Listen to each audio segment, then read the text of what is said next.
this kind of the core David Grush allegation is true, that there are crash retrieval reverse engineering programs that have been conducted illegally outside of normal apparatus of congressional oversight for many decades, maybe motivated initially out of this sort of, Cold War fear, sort of a sub-rosa competition between Russia and the U.S., and maybe that expanded with China in the past few decades. And that maybe, what was, this cleaving that happened in the 60s or 70s into private aerospace with sort of, certain collusion with, elements of the Department of Defense and intelligence community has sort of metastasized, pathologized, maybe run away from the normal instruments and oversight mechanisms in the government. And now it's become a problem. How and where and when can you steer individuals and groups in a particular direction? How can you, have certain influencers, certain parts of that social graph be weaponized to spread or even stop certain messages from propagating? So there's very sophisticated techniques at scale being operationalized as we speak across hundreds of millions of people every minute of every day. That's just the world we all live in. Human society has gone through many of these quite dramatic, we call like inflection points or phase transitions or big historical events that there's a sort of a characteristic before and after, right? There's no like end. There's just a different regime of either social, political, cultural, technological understanding, awareness, capability. So this is going to be a new version of that, folks maybe in the know expect to maybe be a particularly disruptive one, and it just needs to be prudently postured and prepared for.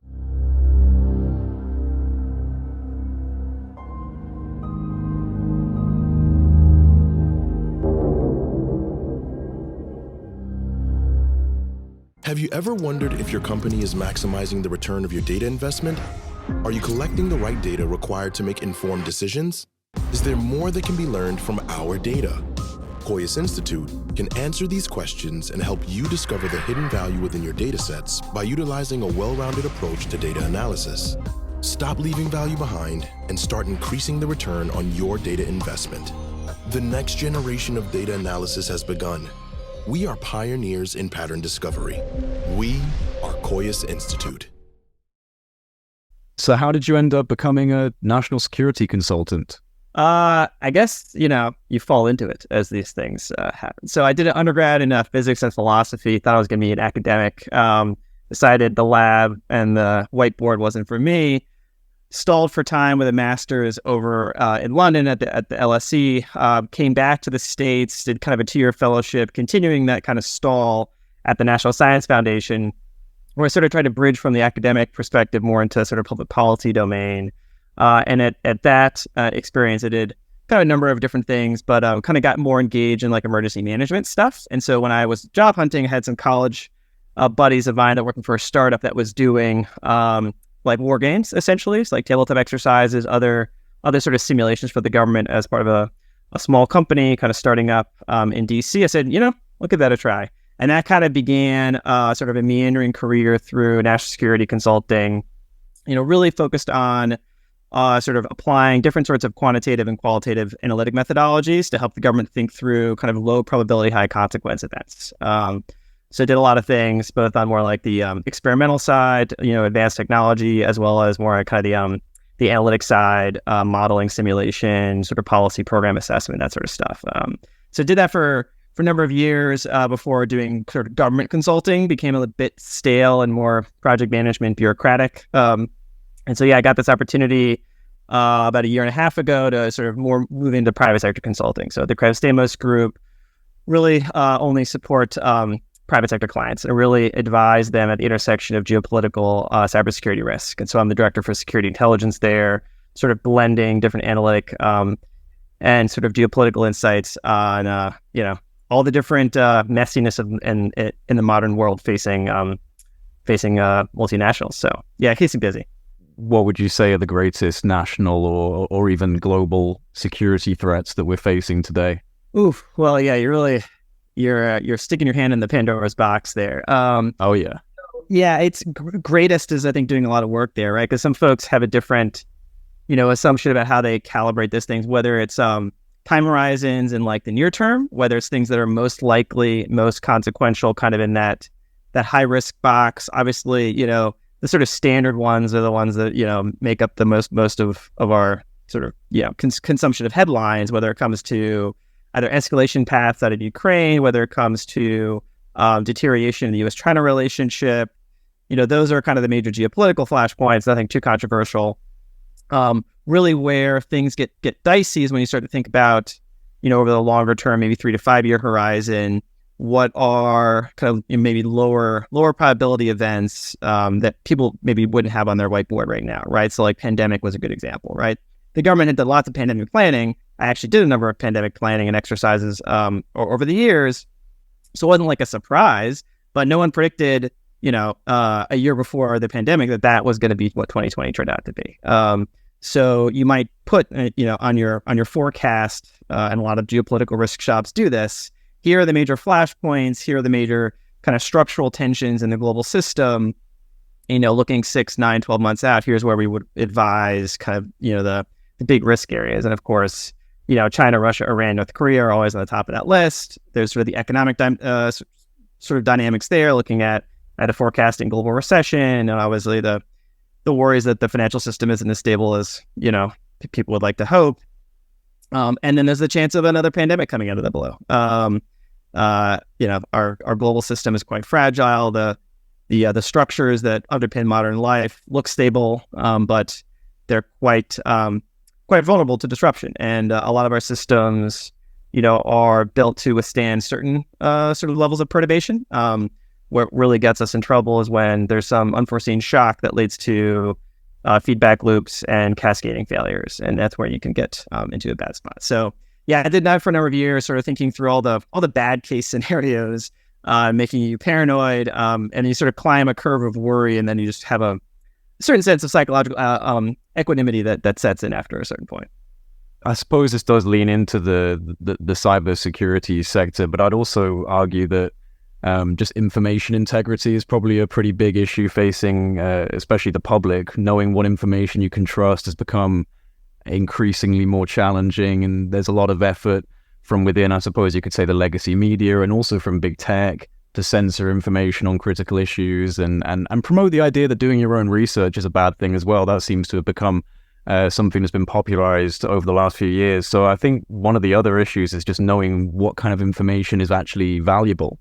Yeah, I mean, you can almost diagnose it like you would diagnose like a medical condition, sort of information disorder, a sense of epistemic nihilism, kind of sort of refractory epistemology where no one really understands or trusts, what to believe and how to believe it, and sort of the standard tropes of sort of anchors of how you establish sort of common currency and democracy have been swept away by modern technology. Right. And those sorts of dynamics, I think, are only going to accelerate as you have emerging technologies, generative AI, et cetera, sort of just put fuel on that, misdisinformation sort of kerosene fire.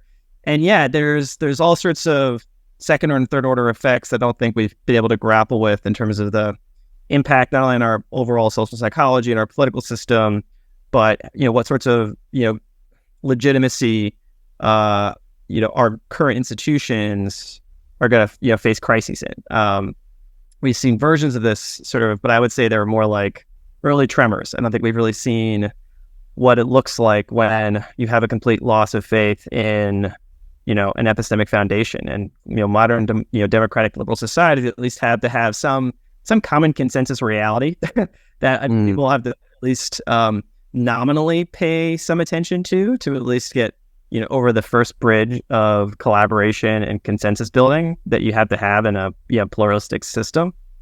If you don't get that, you get fragmentation, fracturing, mistrust, degradation of sort of those bonds of sort of civic life that keep our societies moving forward. So it is a major risk, and it is one that is not just like endogenous to our technology. It's also something that different actors, both geopolitical as well as private entities, are looking to exploit for their own particular interest. Right.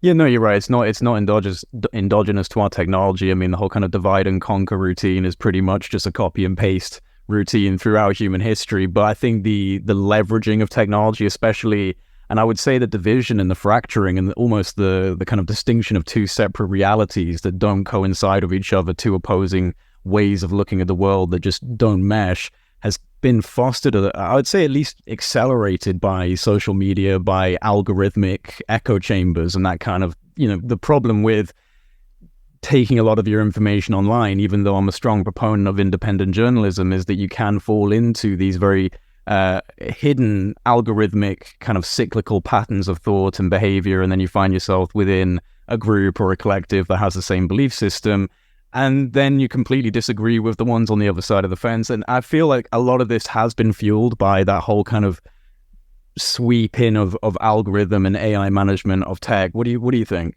I think you're exactly right, and it's become quite sophisticated. I mean, the development of these techniques, both from just basic psychological operations and sort of information operations and what in sort of the Eastern intelligence tradition are called active measures. In the West, it's sort of covert action, psychological operation, political action.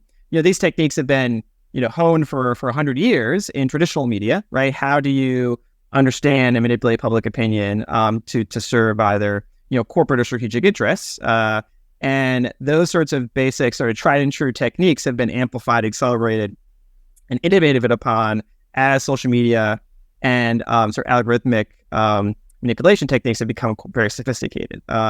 And there's a whole suite of different parts of that you call sort of influence manipulation chain, whether it comes to just like detection techniques, right? Detecting what an individual or a group of people believe, what motivates them. So there's very, very sophisticated and quite accurate ways of doing that sort of detection analysis, right? What sorts of people believe what sorts of things, what sorts of messages or techniques of sort of perception management are they susceptible to?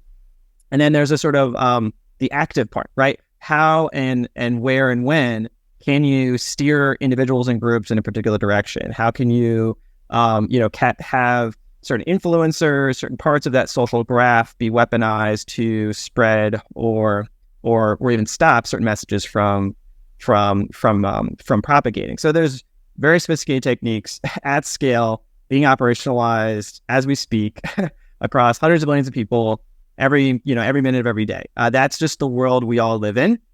It's this invisible sort of weight behind the curtain of what information you see, come across your feed.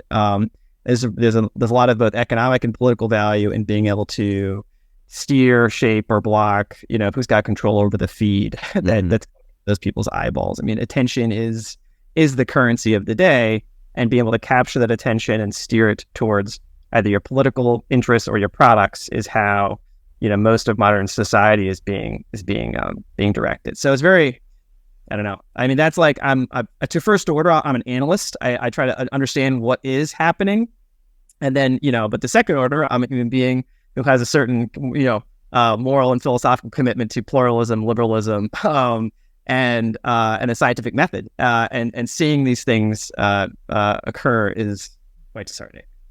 I mean, fear is such a powerful tool for controlling the emotional plasticity of a population and manufacturing consent. Because if you make people afraid, you can manipulate their psychology, their decision making to a pretty extreme degree. And I think we've seen pretty clear evidence of that over the last few years. But one of the positive consequences of that kind of increase in propaganda is that we are now seeing the rise of independent journalism and podcasting. I can get more reliable information on global events from a comedian hosting a podcast who's interviewing an independent journalist about important issues like COVID or Russia and Ukraine and other geopolitical conversations than you'll ever see coming from the legacy news media. And I think that this trend is kind of terrifying a lot of the political and corporate elite, which is why they're making such a concerted effort to try and convince people that any information that hasn't been validated through official channels should be considered fringe or conspiratorial, because, the problem is that a lot of the so-called conspiratorial talking points are proving to be true given a sufficient enough time span.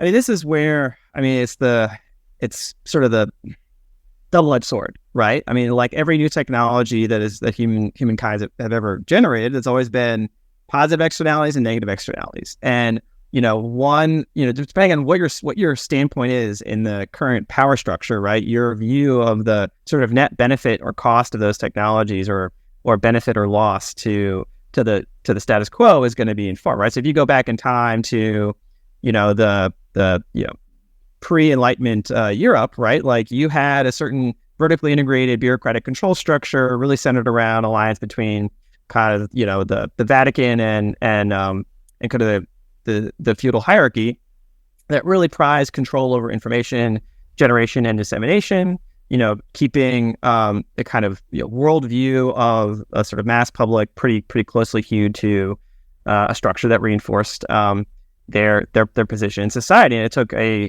technology revolution, right, the printing press, and an ideological revolution, Lutheranism, that really was this sort of horizontal self-organized network of sort of information exchange happening outside of the direct control and purview of that vertically integrated structure. And that led to massive, social and political upheaval in Europe that of course shaped the modern world. And I think, the internet is a version of that, right?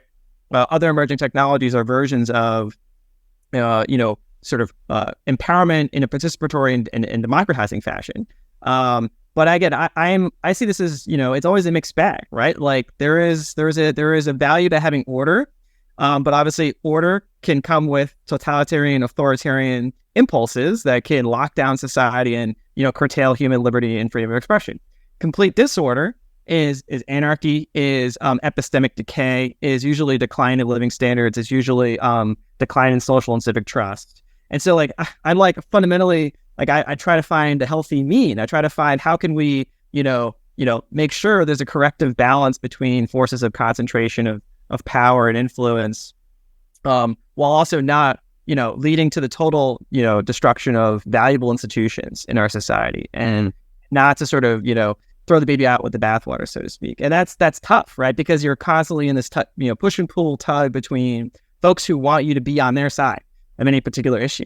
Right, there's always this battle for hearts and minds, and which really turned into clicks and dollars in our modern system. So everyone has an angle, everyone has an agenda, everyone's using certain taglines, even the taglines that might seem, ideologically disposed to you, is like, oh, I am anti-censorship. Okay, that sounds good on paper, but like, I never truly believe everyone's a good-hearted, personal, like, the people always have, everyone has an agenda, right? So I try to not to slap a label on my forehead and go, marching through the digital streets of our internet commons saying, hey, hear ye, I'm on this team. So, these are my badges of allegiance. Here are the subscriptions that I pay, and therefore, this is what I'm opposed to. I think that, that's an easy trap to fall into, and it's very hard to resist.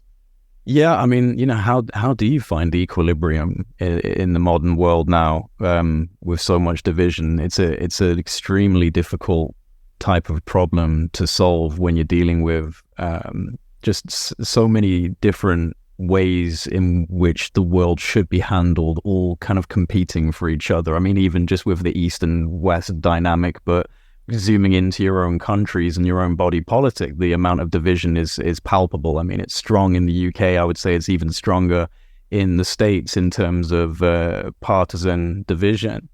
So, I mean, how do you find equilibrium at a time like this? I think, one, it helps to step back and have a historical view, that some of these dynamics may be cyclical, may be tied to just like the demographic turnover. And there's the book, The Fourth Turning, that looks at these are sort of characteristic dynamics in most human societies that lead to sort of institutional birth, maturity, decay, collapse, and that there's a certain, predictability to how, generations are either stewards or, enemies of the existing institutional structure. And that, you just have to take into account, maybe we're just in that period of time where the legacy institutional structures matured after the post-war era. Sort of the inheritor generation, the caretaker generation, kind of let them decay a bit. And when institutions, decay, the sort of definition of decay is that they're sort of no longer fit for purpose to the external environment. Economic and technology and social and cultural trends have moved beyond what those institutions are capable of responding to with, agility and legitimacy. And there usually reaches, if you look in history, a point of crisis, a point where, certain of those institutions, what we call like the modern institutional state, right, is really a cluster of institutions, whether it's, the sort of media institutions, whether it's political institutions, cultural institutions, institutions of higher learning. These are all sort of bundles of norms and expectations, structures of authority that sort of we are acculturated into. And at a certain point, those things are, sort of become unwieldy to the external conditions. And all it takes, at least in the history, is, some perturbation, some shock, and those institutions can really fall apart. And that's usually the bad lesson of history, is that you see, these institutions come into a period of crisis, and usually those coincide with, pretty severe economic, political, even geopolitical disturbance and conflict. Also, the lesson of history, though, is that usually forms the ground for rebirth and recreation and a more healthy and closer alignment of institutional structures, norms, and patterns of human engagement that are better fit to those to the present and near future conditions. We saw that in a very disruptive fashion in the 20th century. Versions of that happen in the past several hundred years. So I don't think there's like anything that maybe these things are beyond the power of any one individual to really steer. Right? These might just be embedded structural historical patterns. To the extent that you can foster certain technologies, certain political viewpoints that you think are better in alignment with what that next phase is going to be, maybe you can sort of grease the skids, and you can shorten the period of time that sort of crisis period experiences for us, and we have a better way of sort of navigating through that turbulence. So that's all I think. That's sort of what you have to do. And the other thing about that equilibrium is, these emerging technologies, right? Just to pick one, for example, like AI is, the one characteristic variable that determines like the size and power of institutions, specifically like a state institution, is to the extent that they can monitor and control the constituent parts of the systems and individuals that it's responsible for. So when you don't have a whole lot of information or accuracy in that information, the ability of kind of the individual staffing that bureaucratic structure is pretty limited. And so that size institution can't really be that big. It can't really do a whole lot because it doesn't have that very, really fine-grained instruments of control and monitoring. But if you have really powerful instruments of surveillance and control, institutional structures can be quite large, right? This is like, and they can be done, and quite large, maybe not necessarily by people, but large in terms of the scope of control over individual lives. So you might have that many engineers staffing the algorithm, but that algorithm can actually effectively wield pretty powerful control over large populations. So the danger is that we're entering this period of time where if there is a crisis, maybe the next iteration of these institutions is actually much more like an algorithmic dystopia than like a liberal, kind of sort of Tocquevillian participatory democracy. So that's the part that I worry about, is that like if there is a crisis, which is usually historically associated with, okay, there's a shake up to the institutional structure and you can, try something new on the other end. Well, that doesn't necessarily mean the new thing is going to be a better thing from the standpoint of like, human autonomy. And so that is what I worry about, is that, okay, if there is a crisis, how can you at least balance the deck in favor of these impulses? And you have case studies in modern society where certain governments around the world are really leaning aggressively into how they can, utilize these emerging technologies for, keeping their regime in power, suppressing, popular dissent, monitoring every action and behavior and mood of the public in the interest of securing, their... Well, I think we saw that almost across the entire world over the pandemic years, over the lockdown years. Yeah, and I think you're seeing, this is where, at the end of the day, right, like institutions to first order want to keep themselves stable, right? And that's just the historical dynamic that always plays out. And I think whenever there's a crisis, often, there's lip service paid to other value systems, and that's often the challenge of civil society. How do you keep civil society strong so that when there is a crisis, civil society can remain civil? remain civil. Yeah. Yeah. Well, you said a lot of interesting things there. I like the way that you look at the kind of developmental landscape of institutions almost as an evolutionary dynamic, like an epigenetic evolutionary pattern within humanity. As we've progressed, of course, institutions come under strain, established ideas and status quos come under strain. And eventually, if they're not worthy of the next iteration of the human story, they get blown away and we replace them with something new.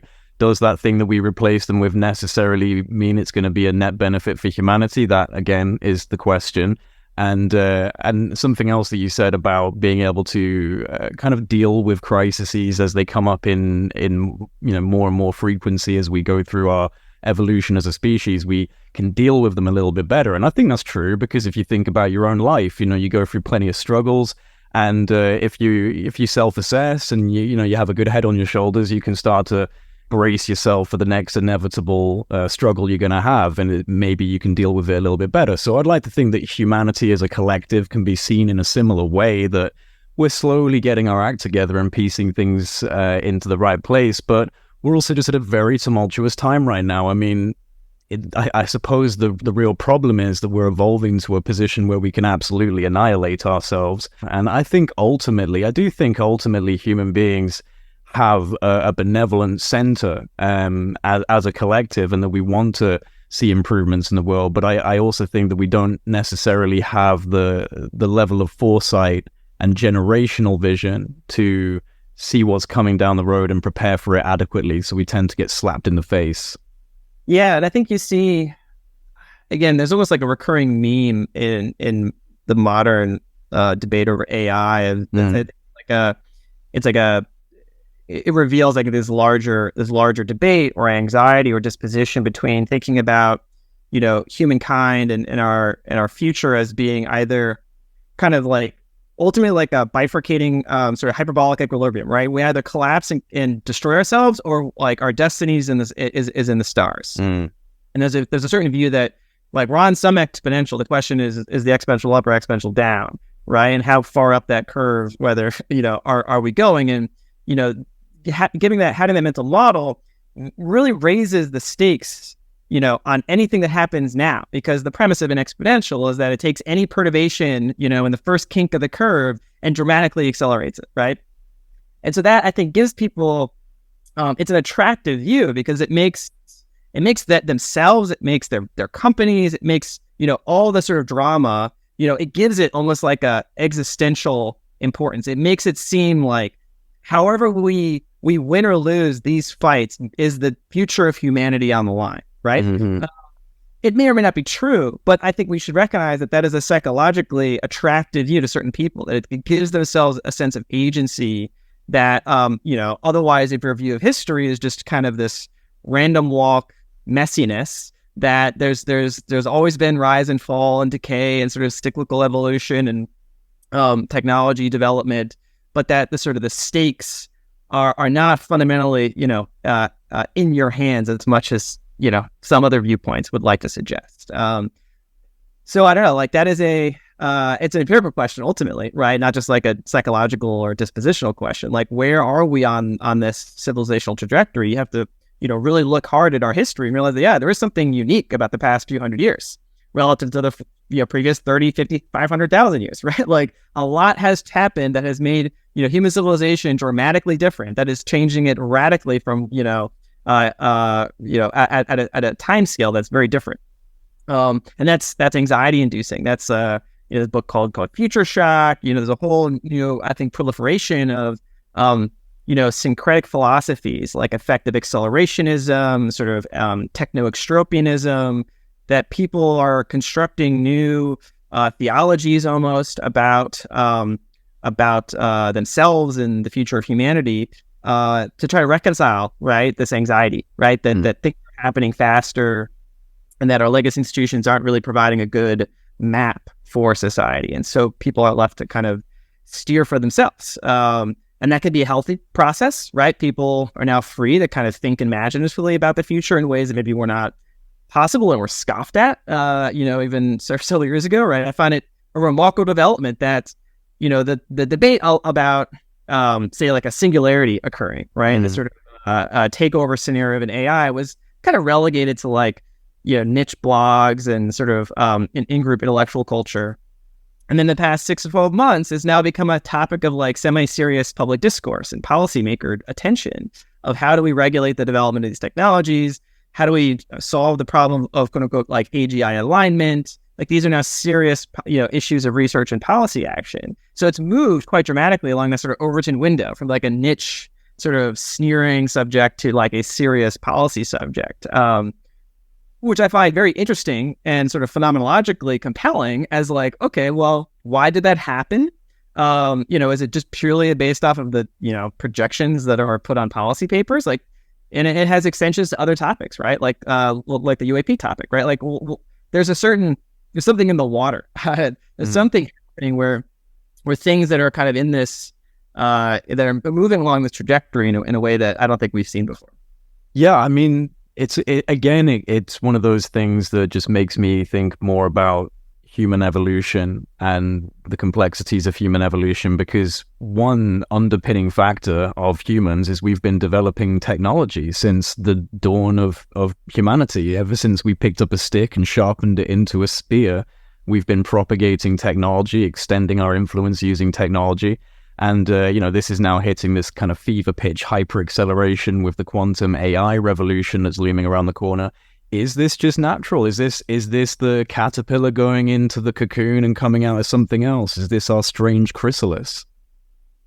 I mean, it's a fascinating metaphor. And certainly it's attractive from a certain perspective, right? Or attractive from a certain perspective. Sometimes, other perspective, it might be somewhat terrifying and dehumanizing. That our present incarnation, even physically, is just a means to an end. Yeah, it is a discard. Ultimately. And I don't know.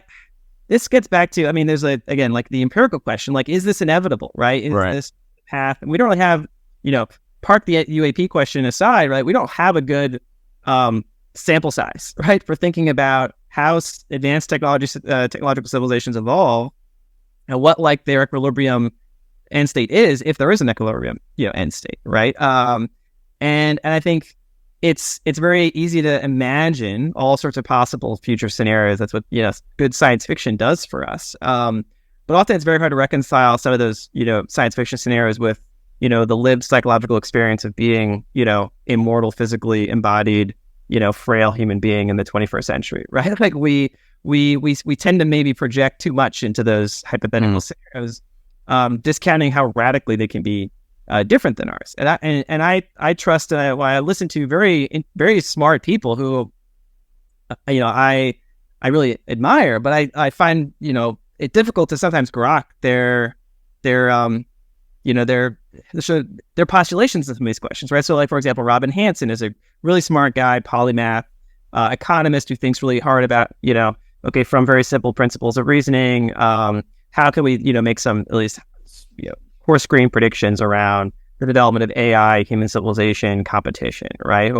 Like, what's the end state here? Does this lead to, proliferation of machine mind embodiments where, human consciousness is effectively, translated to a computational substrate, and, that is, then all, entirely constrained only by whatever microphysical constraints there are on sort of entropy and in whatever future, computer systems you can create and simulate or effectively emulate, human minds. Well, that is from one perspective, an interesting, compelling hypothesis. It's also a terrifying hypothesis, right? Like this is, and it's not entirely abstract. There's an entire motivational structure behind, current very wealthy individuals who believe in a version of as like effective altruism, a kind of utilitarianism on a cosmic scale, that if there is essentially only goodness in consciousness or embodied consciousness, that maximizing intelligence in the universe, turning dead matter into living matter or conscious matter or intelligent matter, however you want to philosophically parse those distinctions, is like the only moral objective of our present human society. And so any decision we make now that either leads to more or less of the universe being, of our future conformal light cone being turned into, descendants of our intelligence, is the only thing that ultimately matters. Everything else that happens in the 8 billion human beings here is ultimately trivial. And I think that's kind of a dangerous philosophy, because it sort of inherently discounts present value life, that's concrete and real, and favors sort of future hypothetical notional life at a much larger scale. And it's easy to do like the simple math and say, oh, well, there's going to be 15 quadrillion, effective human minds in the future. And so even a tiny unit increment of their, well-being is worth any sacrifice in the present. And I think you can get into some pretty repugnant moral conclusions by following reasoning. So this is where I find it's very interesting and intellectually stimulating to speculate about the future development of human technological civilization. But I think then is an easy slippery slope to start making what could be quite dramatic moral and political changes to your present, treatment of human beings that you live with today, in service of this future vision. And that, at least in my experience, has been a dangerous rope to walk on. I mean, it is a dangerous road to walk on, because human beings will always kind of leverage an ideology like that to make other human beings suffer in the present, as you said. Although I do find it interesting that, and this is kind of taking it out into the more philosophical scope of things, I suppose, but I do find it interesting that you have, this entropy within the universe. The universe is in some ways running down, whilst also in a process of becoming more complex. It's becoming more interconnected. It's refining its process of development, which is evident in the development of biospheres of complex biological creatures and sentient life forms like human beings, who are now creating even more complex networks of the internet and AI.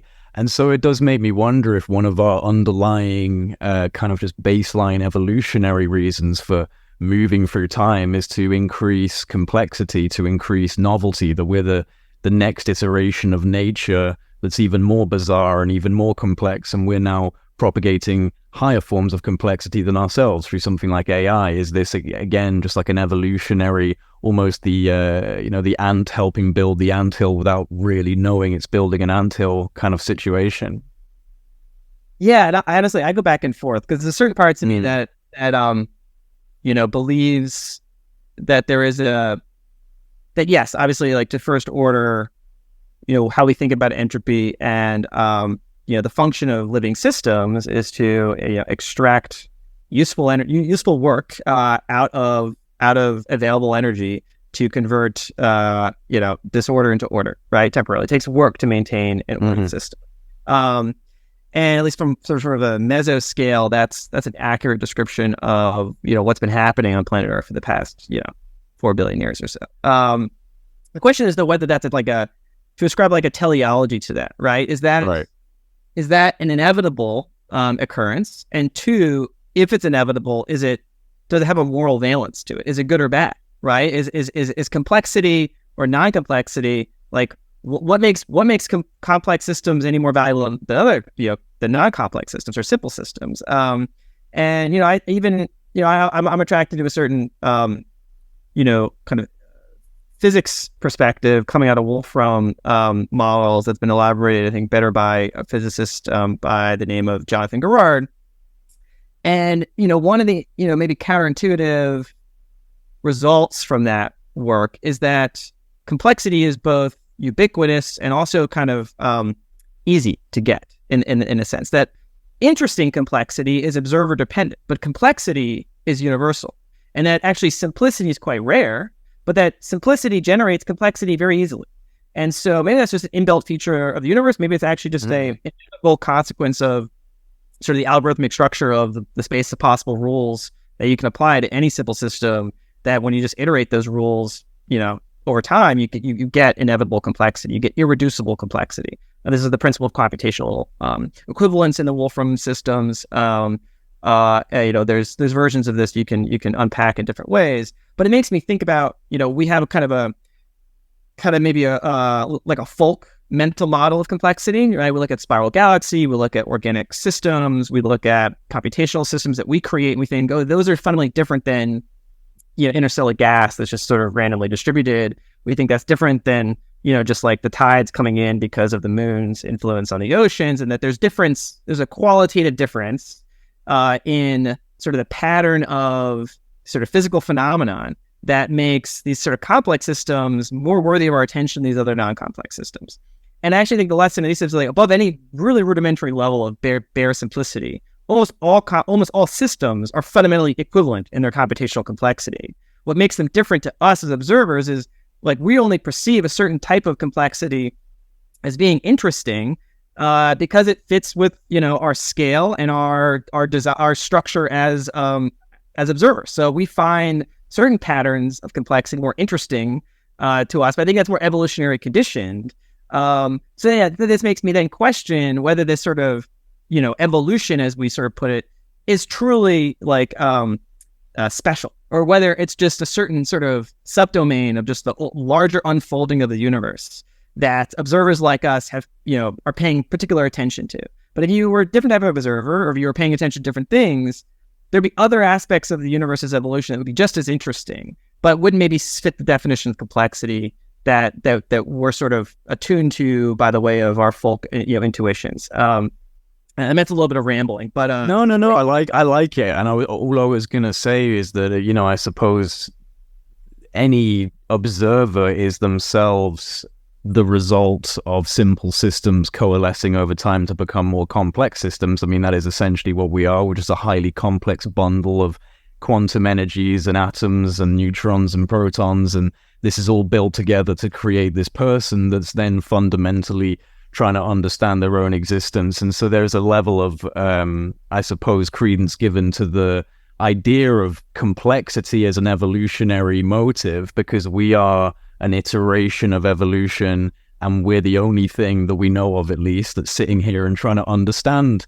our reality. So are we a symptom of evolutionary complexity reaching a point of self-reflection? And is that a part of the component? Is the universe slowly getting its act together over time, and we're a symptom of that, alongside what I would imagine are probably a lot of other observers dotted around the multiverse?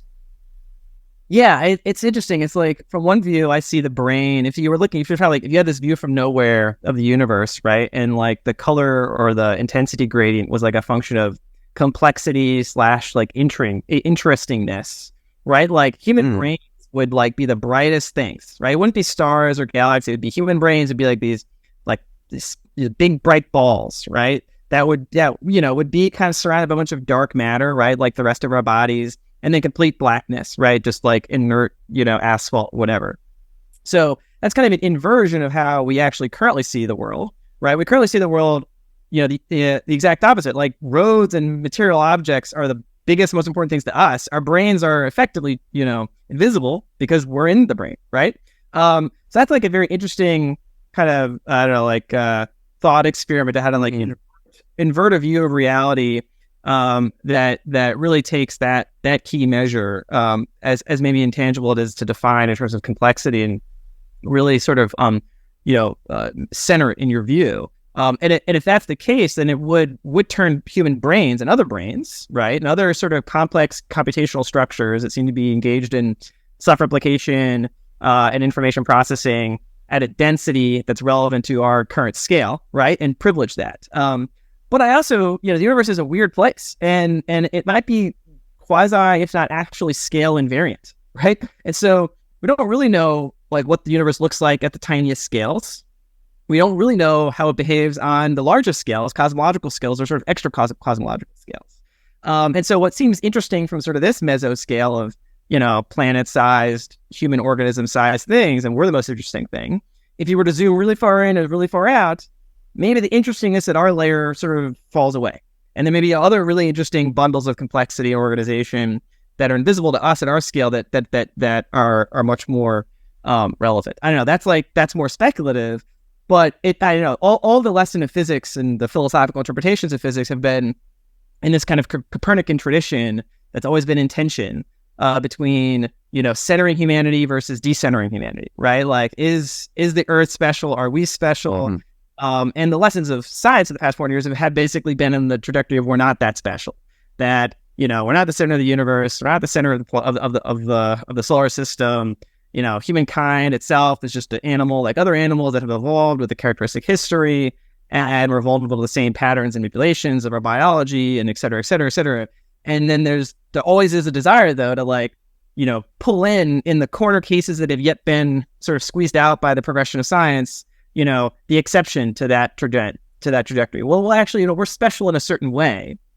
And that certain way is always then usually pushed into the corners of science we don't fully understand, right? And so I note that right now, or at least recently, there's a tendency to we don't really understand quantum mechanics, we don't understand consciousness. So between those two is where we're going to find human uniqueness, right? There's sort of Penrose, hammer-off ideas, other ideas of sort of, human uniqueness tied, consciousness tied to quantum mechanics and the mysteries therein. I know that it's an attractive thing, but a lesson in history is that you keep going at it and you keep finding out that you're not that special, right? And, there's a hubris, though, to humanity that really wanted to be special. In the grand scheme of things, yes, we're just another sentient bubble floating through an ocean. But I think that one of the defining differences between us and all the other creatures that are evolving on this planet is that most of us would run into a burning building to save another person's child. That hasn't got an evolutionary benefit to it whatsoever. It hasn't got a survival benefit whatsoever. There is to get a bit mushy, I think love, something very transcendental and strange, this connection and feeling of love and our emotional depth, I think maybe does speak to something a little bit more complex, but it's difficult to bring that into scientifically refined language because this is the amorphous, subjective experience of just being a human being. But I find it ironic, I suppose, that despite the difficulty of trying to analyze that kind of thing, this is what underpins the majority of the human experience. You, myself, and everyone else is probably more concerned with the emotional connections they have with their friends, with their family, than any sort of, statistics and analysis of the universe. But science and the scientific method does not take into account the most important aspects of what anchors us into the human experience. So I always find that interesting. I think that's why I kind of believe that science and spirit in some way do need to come together, that there does need to be some form of amalgamation between these flip sides of the observational coin.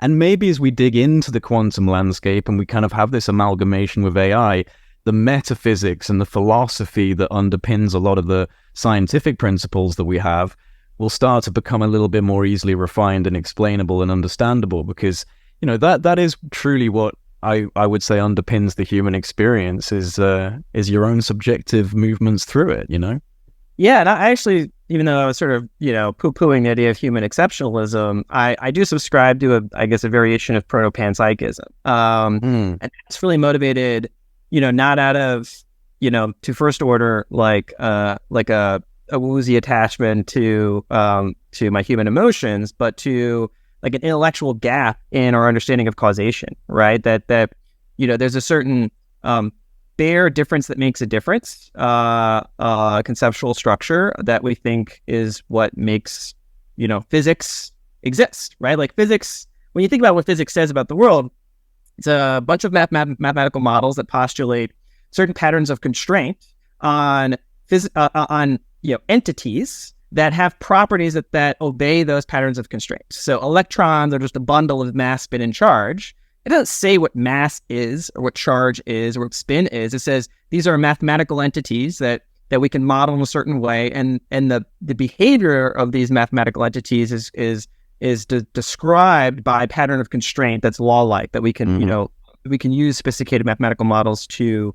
But what influences that behavior? What's pushing the what is it? In? Yeah. What is the law of physics? What is mass, right? There's a sort of difference between maybe intrinsic and extrinsic properties, right? And this viewpoint goes back to Alfred North Whitehead and Bertrand Russell, the turn of the century. And Bertrand also called it neutral monism. It was unpacked in various variations in the 20th century and sort of dual aspect theories. And sort of trying to find this syncretism between, on the one hand, you have all the pathologies of materialism and physicalism, or eliminativism, that just deny there is anything such as conscious experience or qualitative experience, qualia, such as it is.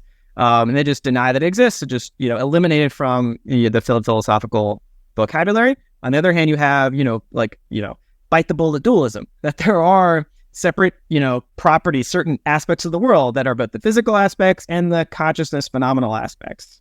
And there may be a law-like regularity that connects them. There are just physical facts and phenomenal facts, and there's like a whole separate class of what I call it, like nomological regularities that pin them. That's like the philosopher David Chalmers's sort of view. And then there's maybe more like, what is the metaphysics of causation that physics itself is describing, right? So physics is sort of the view of the world from the outside, so to speak, right? If you were trying to understand, the philosophy of the physics of chess, you would look at, what the physicists are saying about chess, and they would say, oh, here are all the rules of chess. Here are the different types of players and pieces, and here are the constraints on what those different pieces on the board can do. That's basically what physics is saying. Here are the constraints on pieces of a certain sort of characteristic type. But they don't tell you whether the board is made of wood or whether the board is made of metal or glass. Like, you can play a game of chess with any substrate, right? So physics just says, here are the rules. And they don't tell you that a hand might be able to come down and just do what it wants on the chessboard, regardless of your set of rules that you've put around that particular construct.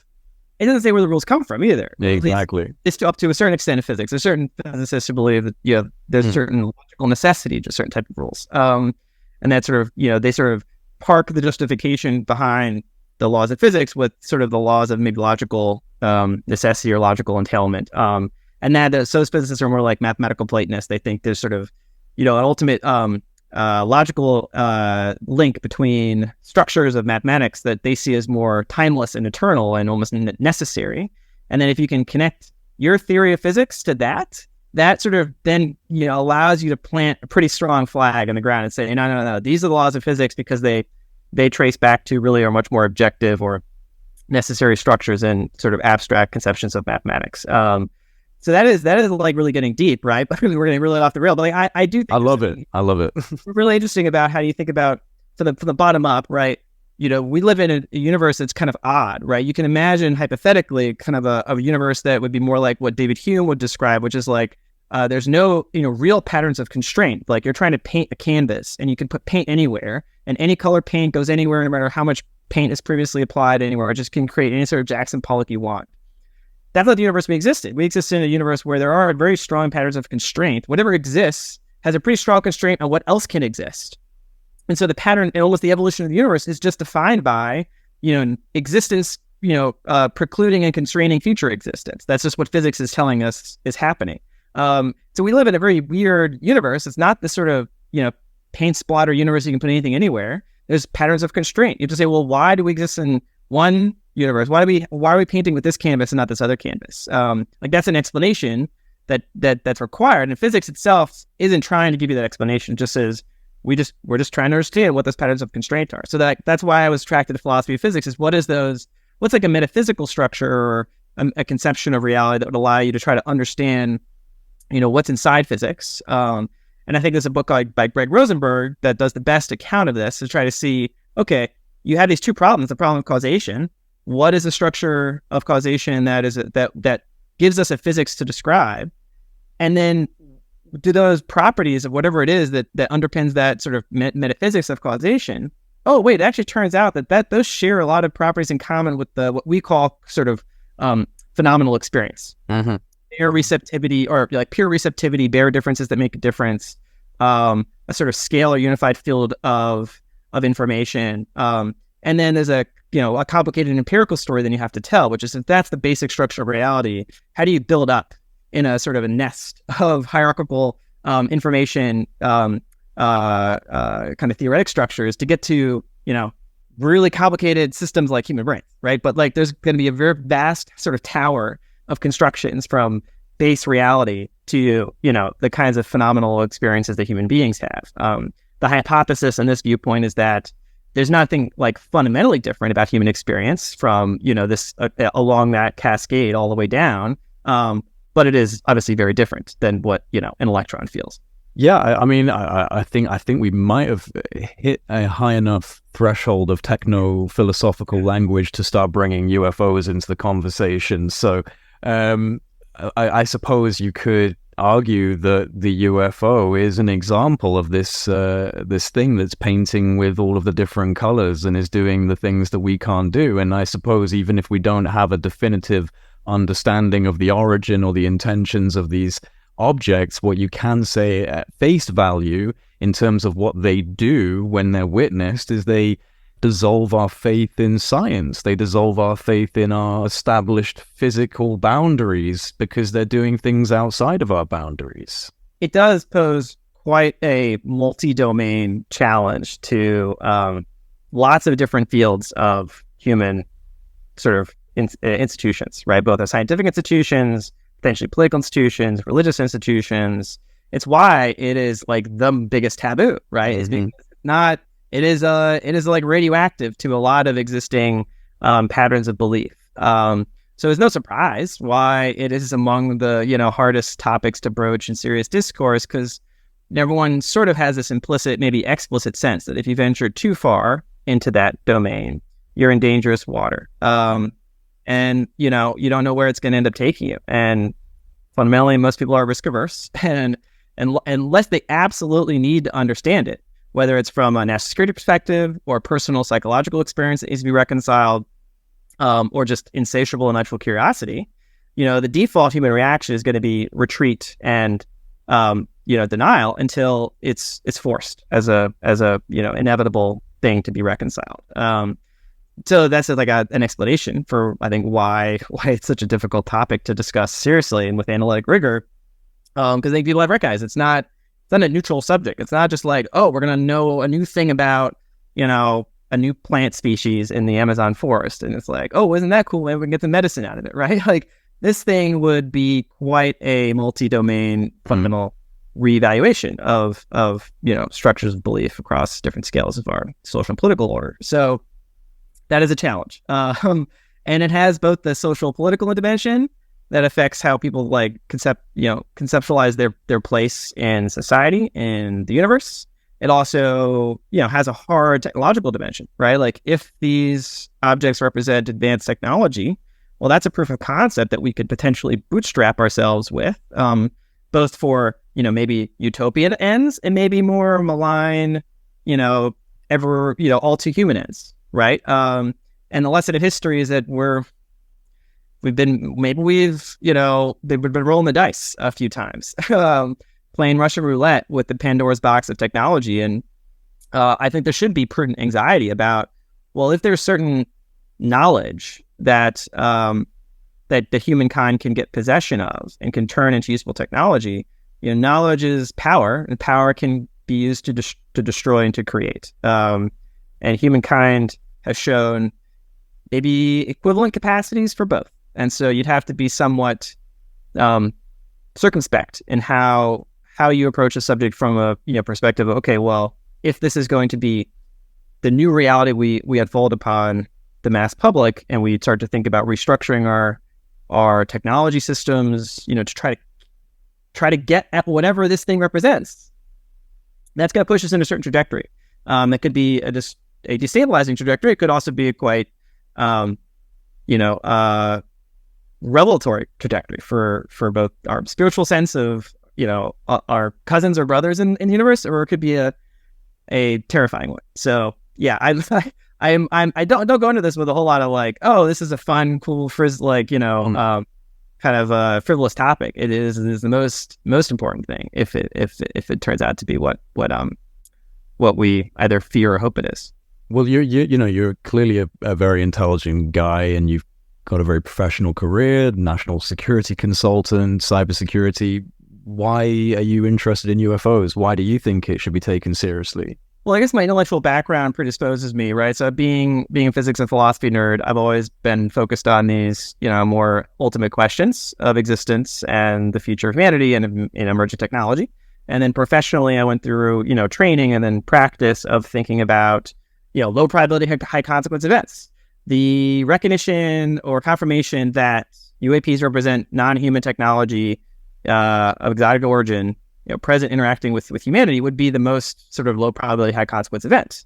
So like my entire intellectual professional training has made me want to think about those things in the corner of the distribution, right? What are those tail events that you need to understand, you try to detect some signal in the noise to be better prepared for it, right? And better prepared, you can think about it different ways. And I have both a personal, viewpoint as well as a professional viewpoint. From a personal standpoint, it's just a matter of just intellectual curiosity and psychological preparation, right?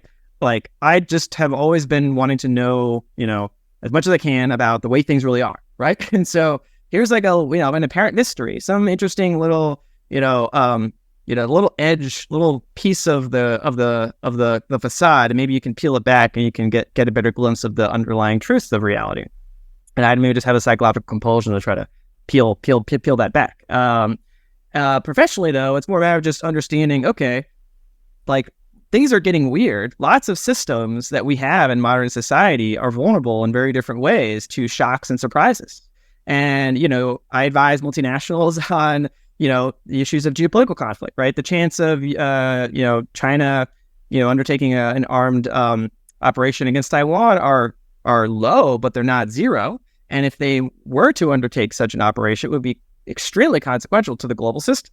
That is squarely in the center of the wheelhouse of what, say, C-suites and modern corporate boards are looking at in terms of, over the next 3 to 5 years, what are those scenarios that we need to start, preparing for and planning for? Like those what ifs that we need to, think through and understand how to mitigate the risks.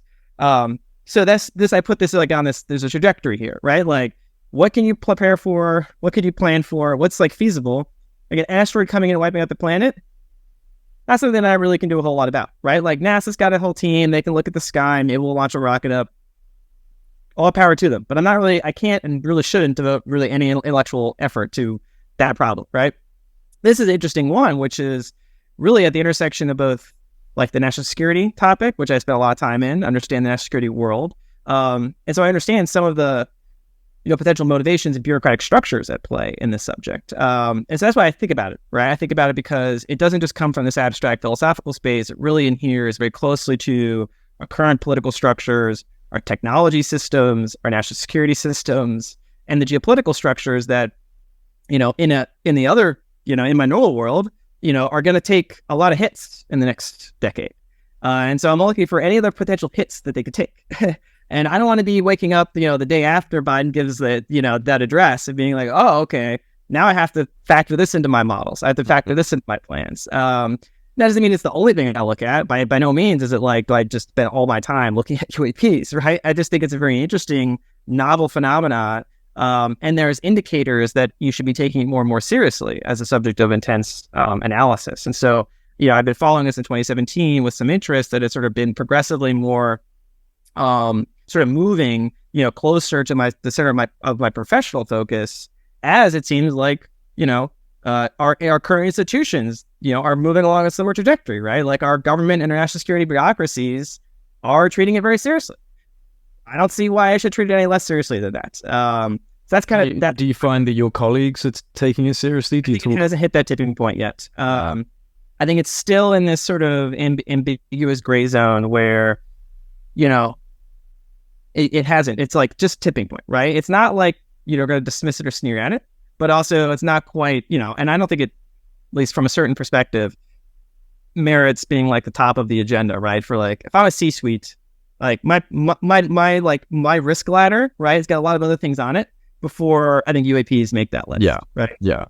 And so that's just like, being pragmatic, you got to prioritize. What's the most important thing? What's the most important problem that these people are going to face in the next 3, 6, 9, 12 months?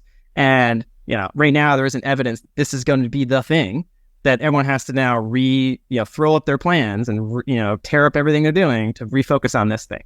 Until I see that definitive indicator, like, for example, to analogize it to like AI or the coronavirus is like, areas of, say, the risk universe that have gone through like evolution of a different characteristic kind of pattern, like the coronavirus, in whatever the summer of 2019, that wasn't be on anyone's risk ladder.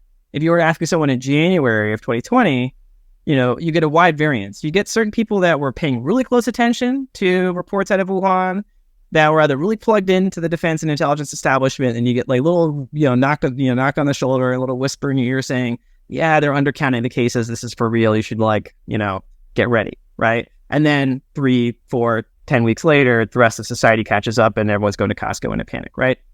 With AI, you had kind of this divergence from the intellectual subculture to the policy community that started to converge in the past, say, really 6 to 9 months.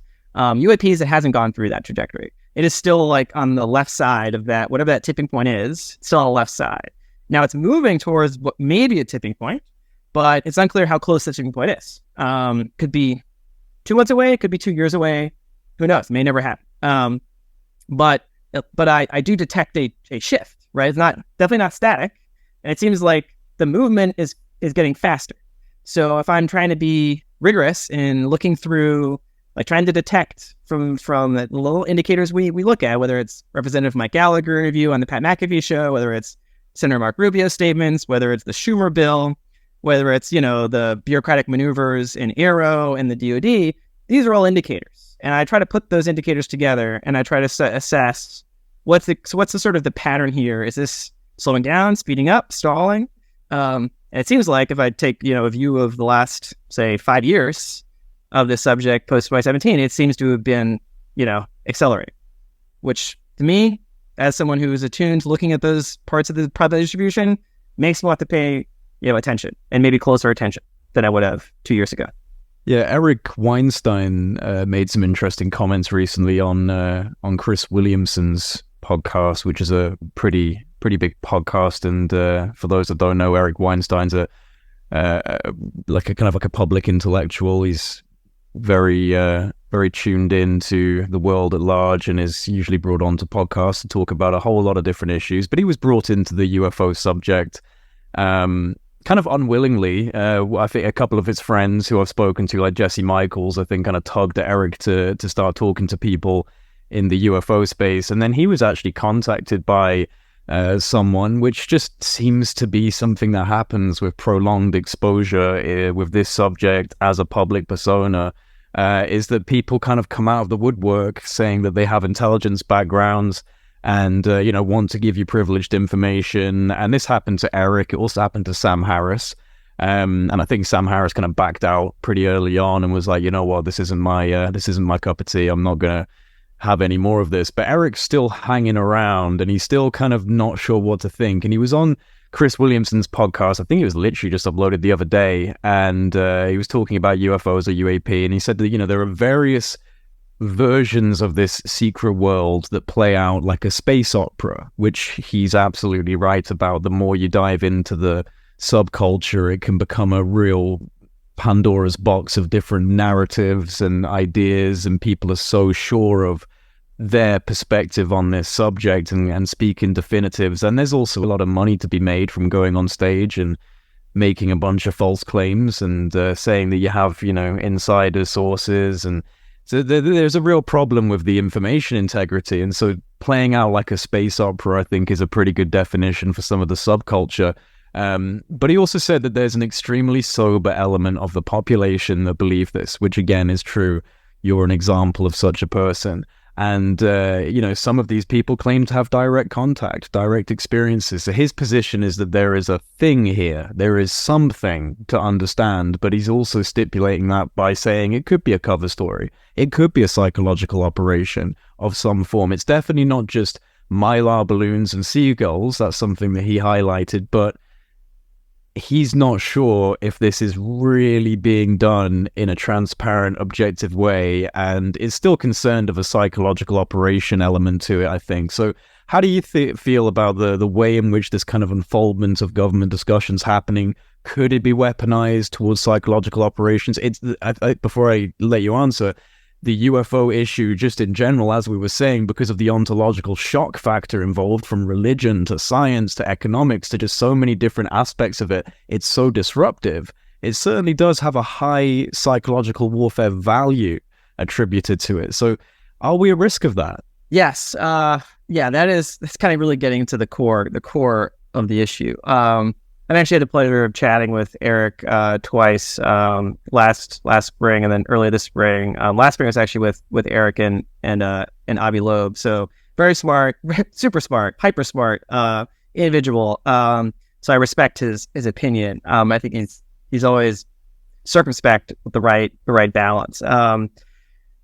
So the way I try to think about this is there are many potential actors that all could be competing with different interests. And so if you grant by sort of just to stipulate the scenario that we exist in right now is the one where let's go to the core David Grush allegation is true, that there are crash retrieval reverse engineering programs that have been conducted illegally outside of normal apparatus of congressional oversight for many decades, maybe motivated initially out of this sort of Cold War fear, sort of a sub-rosa competition between Russia and the U.S., and maybe that expanded with China in the past few decades, and then maybe what was this cleaving that happened in the 60s or 70s into private aerospace with sort of certain collusion with elements of the Department of Defense and intelligence community has sort of metastasized, pathologized, maybe run away from the normal instruments and oversight mechanisms in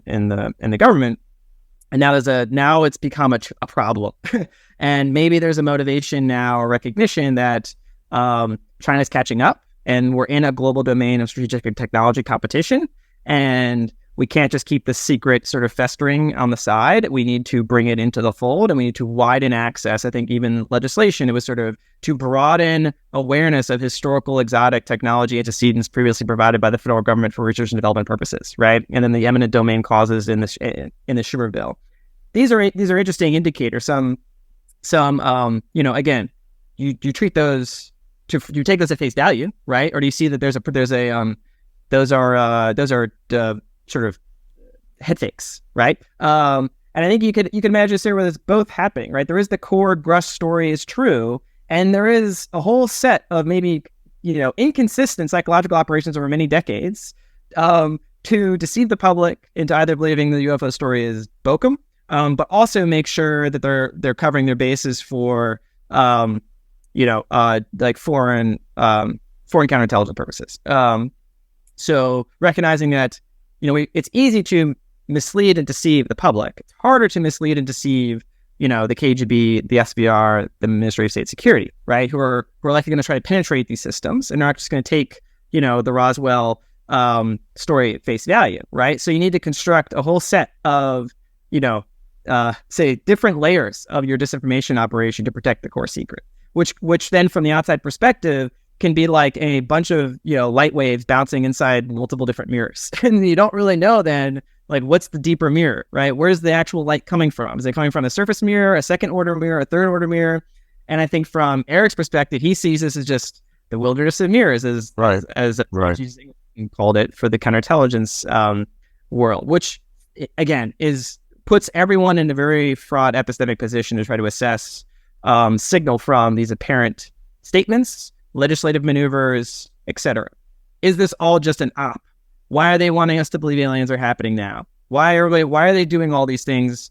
Why did the Senate Majority Leader drop a 64-page bill in the National Defense Authorization Act defining non-human intelligence 22 times, right? Like, that demands explanation, right? You can't just ignore that happened, right? Like, that is a fact that is, he put it on the top four things in his floor statement. He had like China's research technology competition, he had AI, he had fentanyl, and he had UAPs in his like floor speech of his priorities for this year. Why? Why did that happen? Right? Who was telling him to do this? Who was telling him this is an important issue?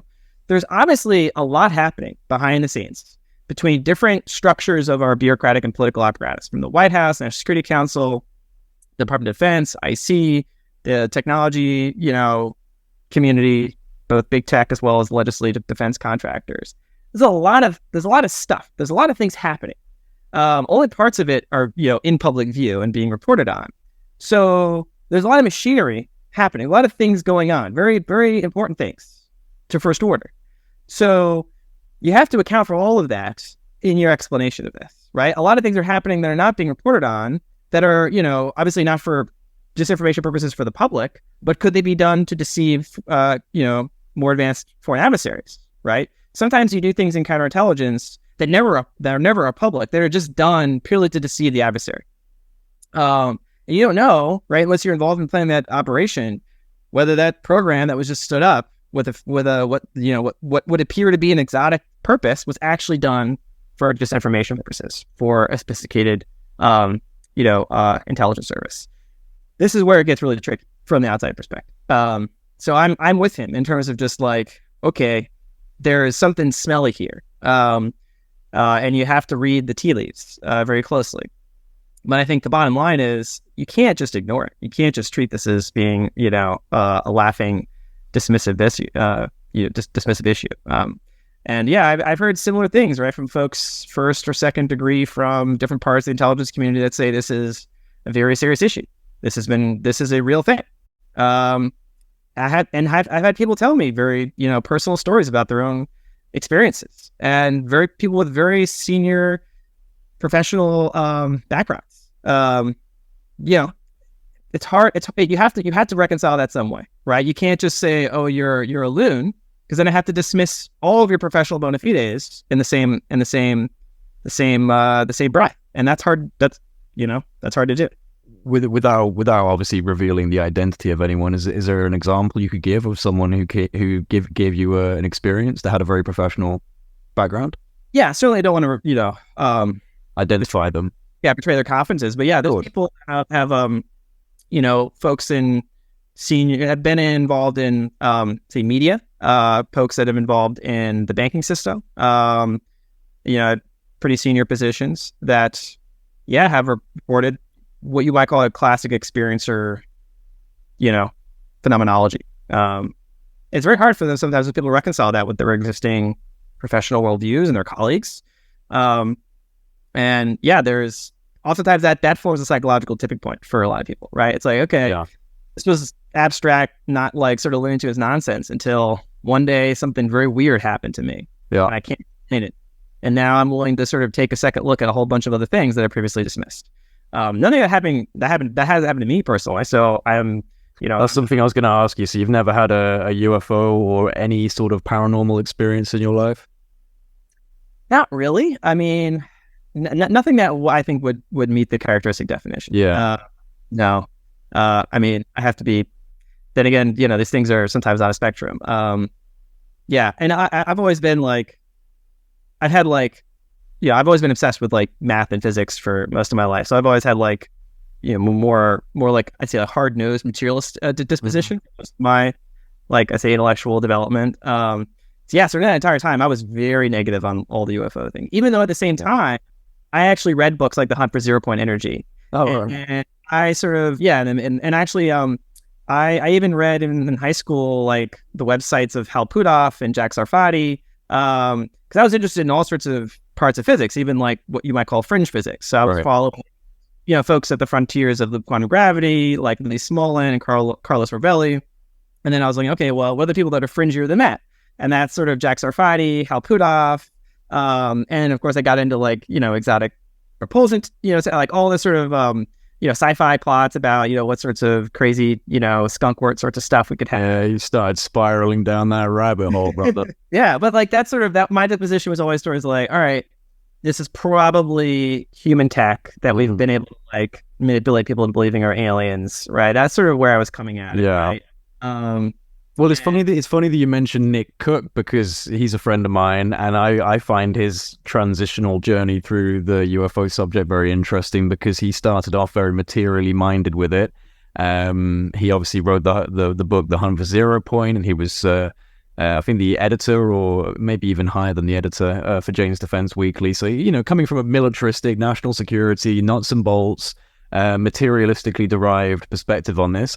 Now he's on the board for Bigelow Institute for Consciousness Studies. It's like the deeper you stay in this pool, and the more you wade into it, you inevitably start encountering echoes of spirituality and philosophy and consciousness, and that's the thing with this subject. Yeah, and I'm sometimes my head is so open-minded, my brain falls out, right? So I'm willing to basically hold any idea lightly. And so, I am very interested in thinking through, because if you dismiss something out of hand, right, you're not really understanding maybe what value you can get out of considering that idea. Doesn't mean you take it, whole cloth, but you try to understand how it can contribute to like a mosaic of intellectual perspective. And so there's interesting, serious analytic research into the nature of conscious experience. And it's sort of neurophysical grounding. Like it is certainly is associated with physical processes that we don't understand, but it is correlated with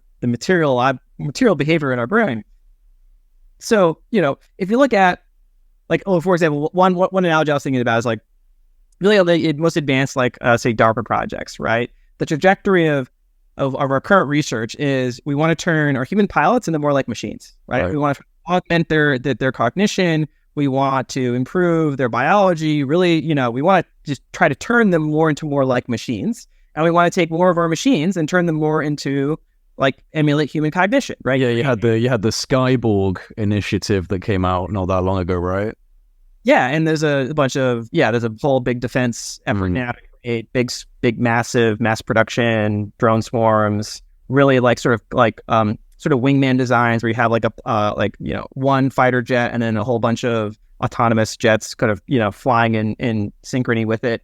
So that trajectory is turning humans into more like machines and turning machines into more like humans. Eventually, if we keep progressing in technology, those trend lines will converge, right? So if you're looking at UAPs, right? You take David Grush's allegations, prima facie, with some credibility. You have to account for, okay, well, he says there's biologics, there's pilots, and then there's craft. Okay, well, you would have to assume there would be a tighter fusion between the pilots and the craft than we currently have in our, craft and pilots. But we're trying to fuse our craft with our pilots. Maybe, in 100, 200 years, 500 years, 1,000 years, the distinction between craft and pilot will start to become less an important distinction, right? That is maybe the whole kind of brain-computer interface will basically just be like a symbiotic relationship between you and that technology. And we're currently trying to how we can engineer human consciousness, right? How we can plug machines into it, or turn machines into things that emulate human consciousness. So it seems odd to me that we would sort of park all the wooey consciousness aspects of the UAPs into the spiritual kind of it's wishy-washy, it's not nuts and bolts aspect of things, when actually it's should just be treated as a scientific and engineering program. Well, any sufficiently advanced technology is indistinguishable from magic, right? And that's Arthur C. Clarke's third law, and I think it can certainly apply to UFOs. That we could be seeing. Are we seeing it? One theory is, are we just seeing the echo of humanity after some sort of post-singularity biomechanical convergence? Is it us? Yeah, I mean, I try to think about, if I step back, I try to be Bayesian and I look at classes of explanation and then sub-branching classes of explanation. So the characteristic way to think about explanation for any UAP is it's either systematic error, systematic deception, real sacred human technology, or real non-human technology. And you have to have certain credences you put across those four. They're not mutually exclusive, but I think they're comprehensively exhaustive. And then that non-human technology branch, I think canonically, splits into four, right? It's either extraterrestrials, cryptoterrestrials, extratempestrials, or interdimensionals, right? Those are, I think, the four, at least in our current scientific vocabulary, ways of coming up with explanations. They're either coming from a different planet here, right? They're either been at the planet before us and have just stuck around, some parts of them or all of them, in a way that's, evades neural detection. They're, extraterrestrial, to your point. They're future humans or future non-humans that have been able, in future, maybe in a slightly more sophisticated sense, not of our timeline, maybe of a parallel timeline, certain versions of quantum mechanics, interpretations of, say, the Everett, hypothesis, or even other conceptions of physics. It's, allow for, a landscape of say, vacuous states, and you can just jump across a few advanced technology. Or interdimensionals, which might actually be a version of that same thing, right? Coming from a different degree of freedom that you have to have a certain amount of technology and scientific understanding to access, right? So that there's certain degrees of freedom in the universe that we just don't really know exist, and we don't know how to exploit them. Usually, with the pattern of physics knowledge, pattern of physics the past 100 years has been understanding what those degrees of freedom really are, right? And usually they're packed pretty small, right? Usually those degrees of freedom are hard to see unless you really get smaller and smaller and smaller. We try to build bigger particle accelerators to see, are there any hidden degrees of freedom that maybe a particle is coming in or splitting out into? And yeah, you have to take that seriously as a scientific prerogative, right? And I think I've heard serious people talk about the sort of, like temporal dimension here as being potentially relevant, because some of the characteristic phenomenology of some of the objects is not a traditional aerospace, trajectory, even if it's transmedium with hypersonic velocities. It also displays other morphologies and, odd anomalous behavior that seems, like non-ballistic, non-inertial, and maybe even, coming just like that, right? Which is, again, you have to reconcile it. I mean, there's even some instances of what looks like bilocation or trilocation appearing in multiple places at once, almost as if they're behaving like a quantum particle, like a macro quantum effect. I mean, your guess is as good as mine, man. I mean, it is. I noted in the AARO mission brief, which I thought was, again, just a slapdash kind of clown show website. That's for government. It seems to be the consensus, to be honest. Yeah, but it has some interesting nuggets in that. In one of the links to their like mission overview like PowerPoint deck, and they they organize themselves into operations analysis, science and technology, strategic communications, and in the science and technology sort of vertical, I don't know if they're gonna call it a branch or whatever, but they're gonna like try to bring in specialists and experts in theoretical physics and advanced technologies to help them, with explanations for these anomalous, behaviors, right? So that means that they recognize they need to go out and try to talk to theoretical physicists. Why would you need to talk to them, right? Like, as opposed to just like you've got lots of defense contractors with a lot of smart physicists doing all sorts of crazy stuff. They seem to think they need to reach out to like external, non-government traditional contractors to figure out, okay, is there some scientific understanding that could be at the fringes of our current, most advanced knowledge that we're going to need to build into some of our, analytic assessments. That's what they're trying to do, right? That tells me they're really struggling to account for some things that they have hard data on. And they need to reach for very non-traditional sources of expertise in, our leading physics departments to do that. That tells me there needs to be a bigger bridge between, our most advanced research disciplines, theoretical physics, and trying to account for this phenomenon. And that seems to be what at least their stipulation in those materials is doing. What do you think of AARO? There's been a change of leadership now to Deputy Defense Secretary Kathleen Hicks, and like you said, they've set up this website now. Before then, they just had a Twitter account that they literally never tweeted on once, other than their like kind of initial introductory post. So, what's your thoughts on AARO? Are they trustworthy? I did a poll on Twitter actually. Let me double check. So I literally did it today just to kind of gauge public perception on it. It wasn't looking that good when I last checked it in terms of AARO's level of trustworthiness in the eyes of the community. So I put the all-domain anomaly resolution office is trustworthy, untrustworthy, or difficult to pin down. I've had 626 votes. 1% said it's trustworthy. 63% said it's untrustworthy, and 35% said it's difficult to pin down. So where do you sit on that scale, Matt? Well, first, I would distinguish, the personifying AARO with Sergeant Kirkpatrick, which is hard because he's been the only director of it, right? Mm-hmm. But I would want to separate up my assessment of him personally and his personal statements from what could be more like the bureaucratic, structure underneath him that would survive him, right? Right. If he were to leave the office. So I want to separate my opinions of both. Yeah. I don't have an opinion of Dr. Kirkpatrick, given what he's said publicly. He seems a bit aloof, standoffish, somewhat pedantic-minded. Just his approach to public communications is very inartful.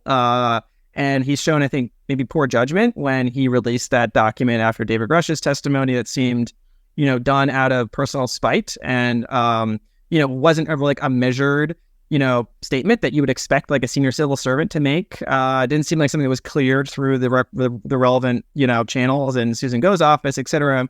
So those just seem indicators of a bit of poor judgment, maybe bad temperament, maybe someone who's really good, technical analyst, intelligence analyst, probably did some really important work.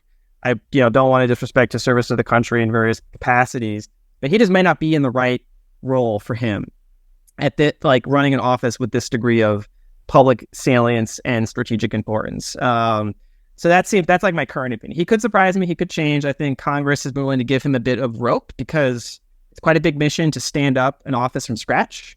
on a very short timeline. I think he's also been personally hamstrung by folks inside OSD in Moultrie's office that have not been supportive of him. And so he's had to sort of fight multiple bureaucratic battles. And so, maybe it's not fair to like pin all of the failure or sort of desultory behavior on him and also other people in the office that we don't know about could be, throwing monkey wrenches. And we saw it with the website, right? He said he submitted it back in December and it took until now for it to get, approved. So again, it's always a mixed, nuanced picture when you're dealing with the complicated, messy bureaucracy like DOD. I do think, though, that Congress is very serious about this office enduring, giving it the resources that it needs. Really, now that it's been finally moved up into the DepSecDef's office with Kathleen Hicks's, laser focus, she's got, I think, some senators breathing down her neck to not let the typical DOD bureaucrats take its legs out.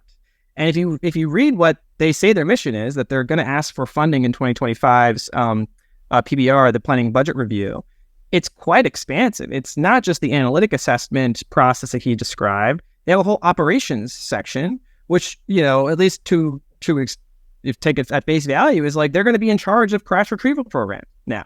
They're trying to create their own crash retrieval program to do retrieval, material collection, exploitation, analysis. So, you could say that, if I squint and I'm scratching my chin, right? What you could see in AARO is the Senate Select Committee on Intelligence way of trying to recreate in a more official sanctioned structure the illicit, unsanctioned activities that have been happening sub rosa out of their view for many decades. And so it's okay, if you take at face value David Grush's allegation that a bunch of rogue SAPs have been happening, maybe in different silos, different compartments, split across many defense contractors for many years of crash retrieval, exploitation, different compartmented analysis of materials, propulsion, biologics, whatever. You're okay, well, we can't let all those people keep a hold of all that stuff. We want to have possession of it officially. So we need to have the eminent domain clause.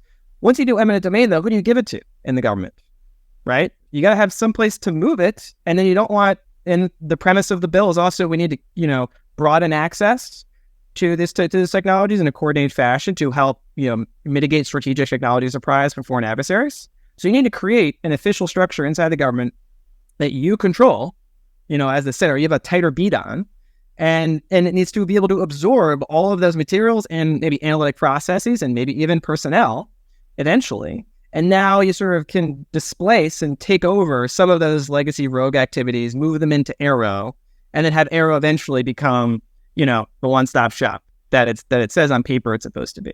Now that seems aspirational. I think it's also that's where you see the bureaucratic fight is nobody in those rogue programs would want that to happen. Exactly. Nobody's want to just, they're not going to give this stuff up. They're not going to want to change their bureaucratic oversight, so there is this big fight, right?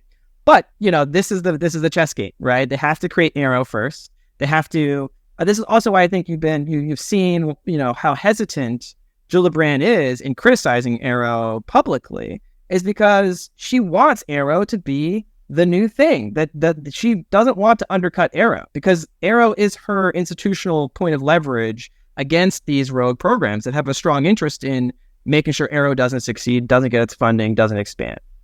So I think, I follow the UAP conversation on Twitter.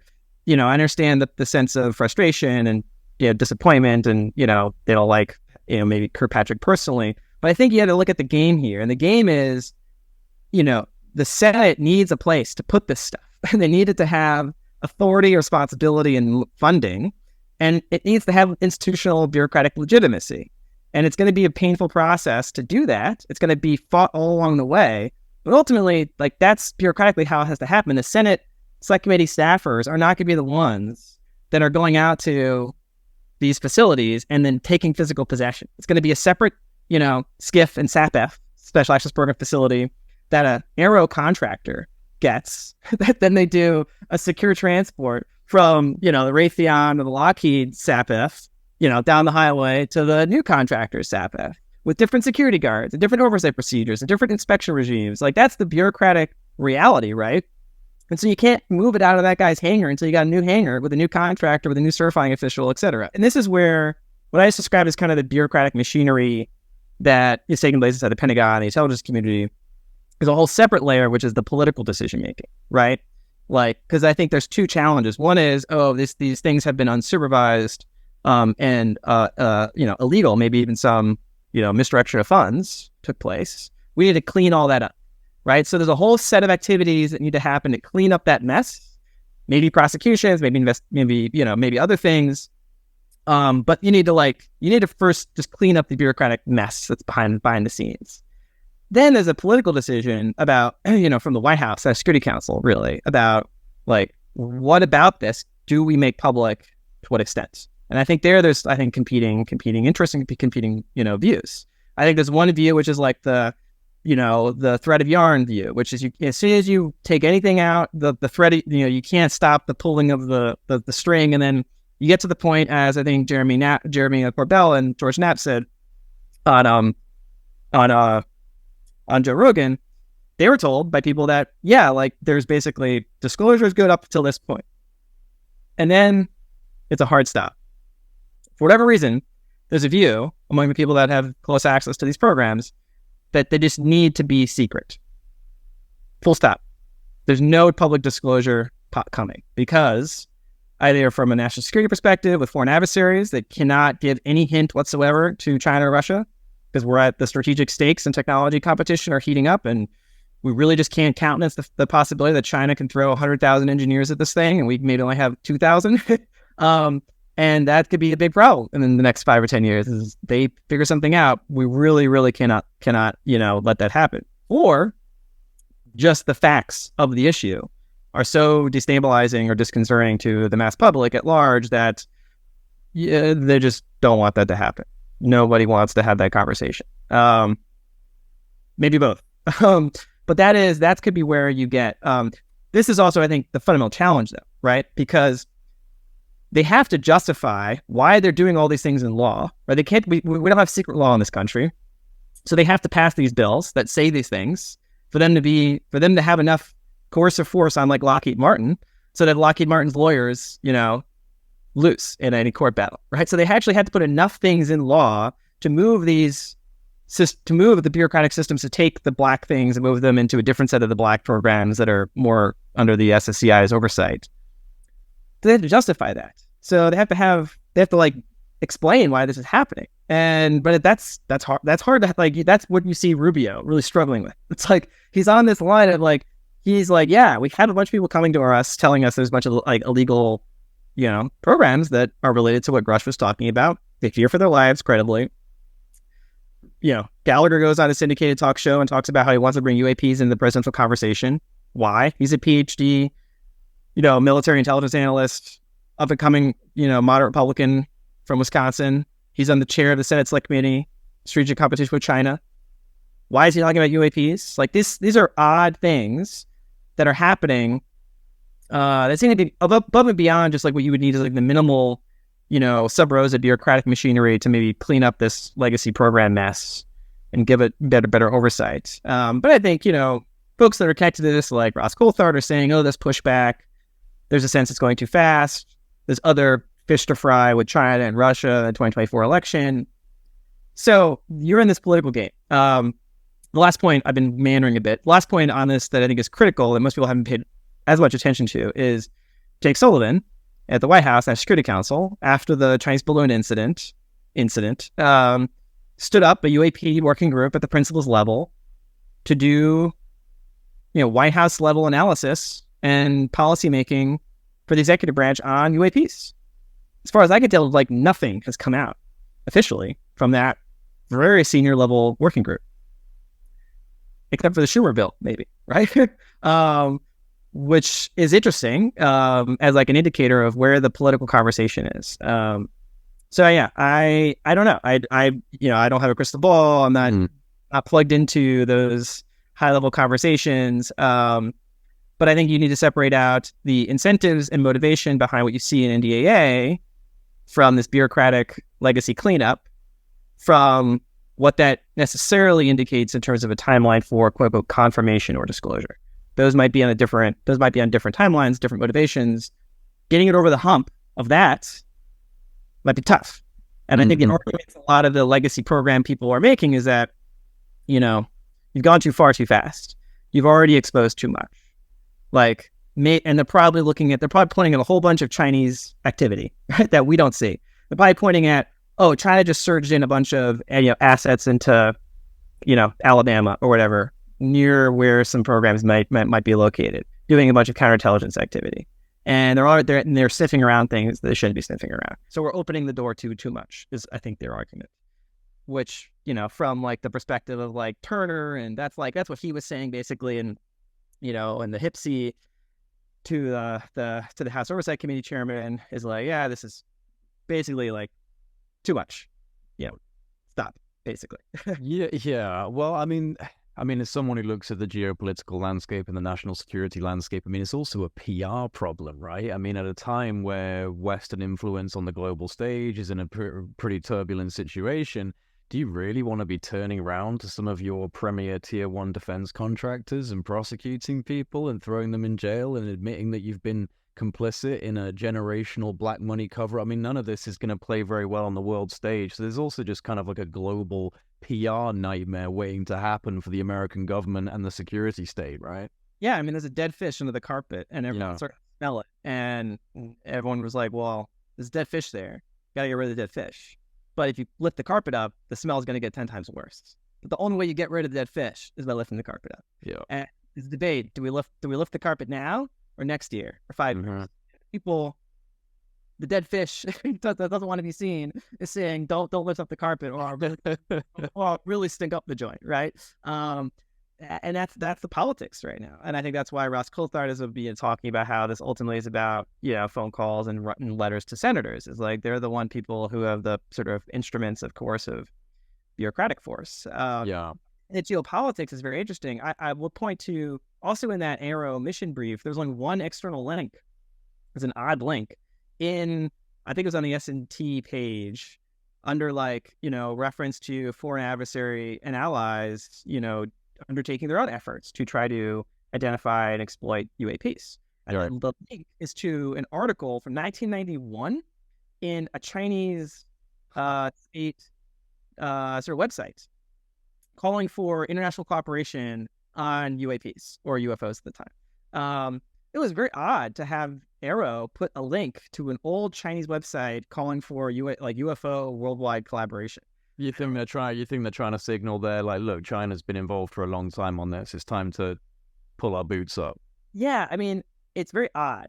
I don't know what it's trying to signal. It could be trying to signal to the Chinese that we know about their programs. It could be also opening a door that maybe someone from AARO who's responsible for international coordination is we would want to have a conversation with you.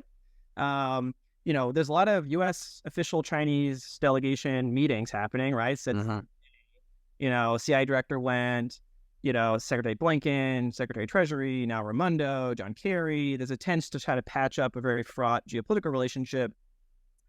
Maybe this is underneath the umbrella of trying to, because there's certain parts of the U.S. intelligence and defense establishment that are really worried about U.S.-China conflict in the next few years. Really worried. And there's some that are eager for it to happen. Let's fucking go, right?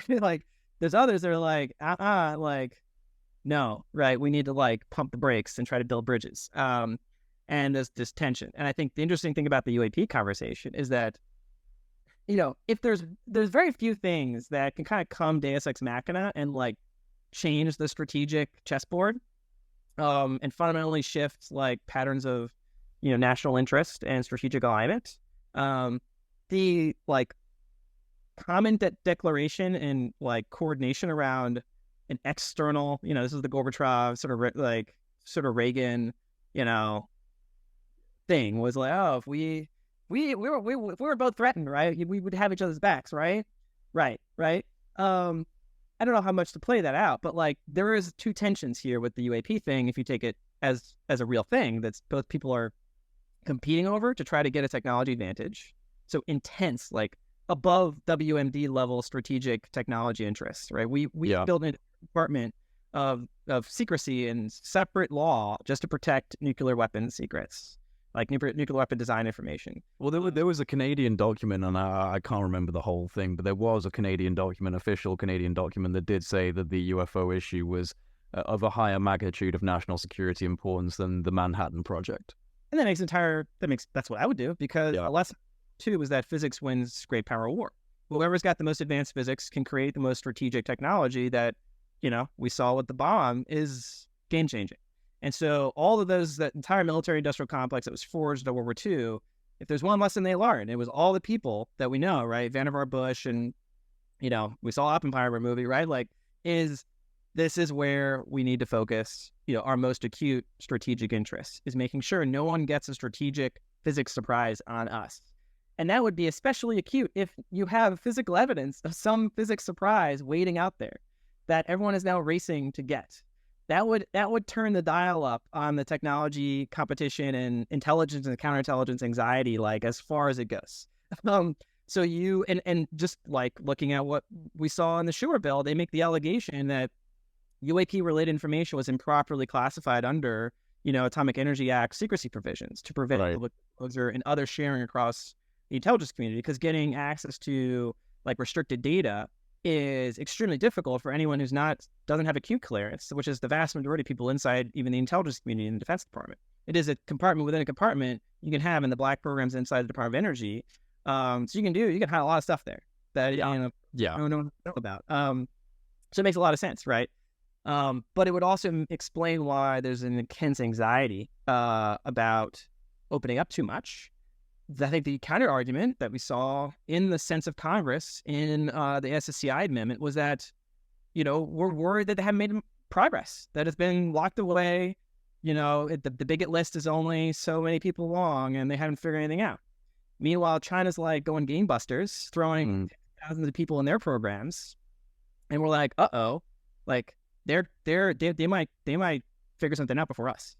And so this legacy, shenanigan, off book stuff ain't going to cut it anymore. Like the strategic stakes have changed. And I also think the political economy has changed potentially. Like it used to be the defense contractors were the big shots in DC, Lockheed, Raytheon, Boeing, etc., when it came to matters of national security and defense policy. Now you have the big tech giants, Microsoft, Google, NVIDIA. Their argument is that we're on the cutting edge of strategic technology competition. Eric Schmidt, former chairman of Google, is like, this with the DoD and all advanced emerging technology stuff, AI, etc. So you could put yourself in a certain position where you're like, imagine you're someone in big tech connected to strategic technology, competition stuff with DoD and the IC, and you find out that Lockheed and these like legacy defense primes have had this alien stuff tucked away for many years. Right. You're like, these are the Bobs and the Bobberts, with their suspenders and their pocket calculators stuck in Mojave Desert. Like, give it to the new kids, give it to Silicon Valley, give it to the tech. Take a crack at it. Like you got nowhere, like quit, and the game has changed. Like we can't futzing around anymore. So I could imagine their argument is that, awareness of historical technology antecedents previously provided by the federal government, right? So that could also be a game being played here. Is there's other folks who want in. Doesn't mean everyone gets in. Doesn't mean the rest of us get in. But it means more of those interests get placated, and they have big lobbying dollars. Yeah. So. Well, yeah, but like, have they gone nowhere, Matt? That's the thing. Have they gone nowhere? Is this one of the things that's kind of noticeable on the world stage in terms of technological evolution is so many different elements and sectors and factors of human technology have developed in leaps and bounds for the public. But propulsion and energy generation have pretty much maintained the same level of innovation. I mean, obviously, there have been developments on thermal combustion and chemical propulsion systems, and obviously the military leverages a lot of that. And we have space, space agencies that are using kind of ion thrusters, but we have these little glass boxes in our pocket that connect us instantaneously to everyone. We're on the verge of giving birth to something that could almost be called a sentient AI. We've got quantum superiority around the corner. but propulsion and energy have moved at a snail's pace in comparison, which makes me think, and especially when you look at the 1950s and you start looking at how a lot of the conventional physicists at that point were going, yeah, gravity. Gravity's the next thing. Gravity generation, gravity control, gravity manipulation. This is going to be the propulsion of the future. Then suddenly, bam, it all goes black around the same time as, this flap of UFOs is starting to plague America. And you start wondering if perhaps we have made developments in the secret world, in the classified black budget world, with novel and exotic propulsion methods. I mean, what do you think? Do you think they're literally starting at square one with this stuff? Or have they got things we would believe would be alien technology, but is in fact human? Yeah, and there's many more, but there's like two ways you could branch it. One is like the Corso thesis, right? And like we actually have all these subtly integrated into society. And we're like rolling them out in a deliberate fashion, and we're just waiting to, we're holding back, some of the big ticket things, right? Let society adjust, right? That would be kind of the Corso, kind of maybe thesis. Then there's a thesis that it's just narrow to just like propulsion breakthrough, or just the physics research, because I mean it's not all necessarily a package deal, right? Certain things are easier to figure out than others. There is an obvious sort of mystery, which is why did fundamental physics essentially stall in the 1970s? This is what Weinstein also sort of laments, is that, and even Peter Thiel, his sponsors, the world of bits has made a lot of progress, the world of atoms hasn't caught up. Why is this? Is this a cultural reason? Is this just the nature of physics, that we're just stalled and it's very hard to figure out the next thing?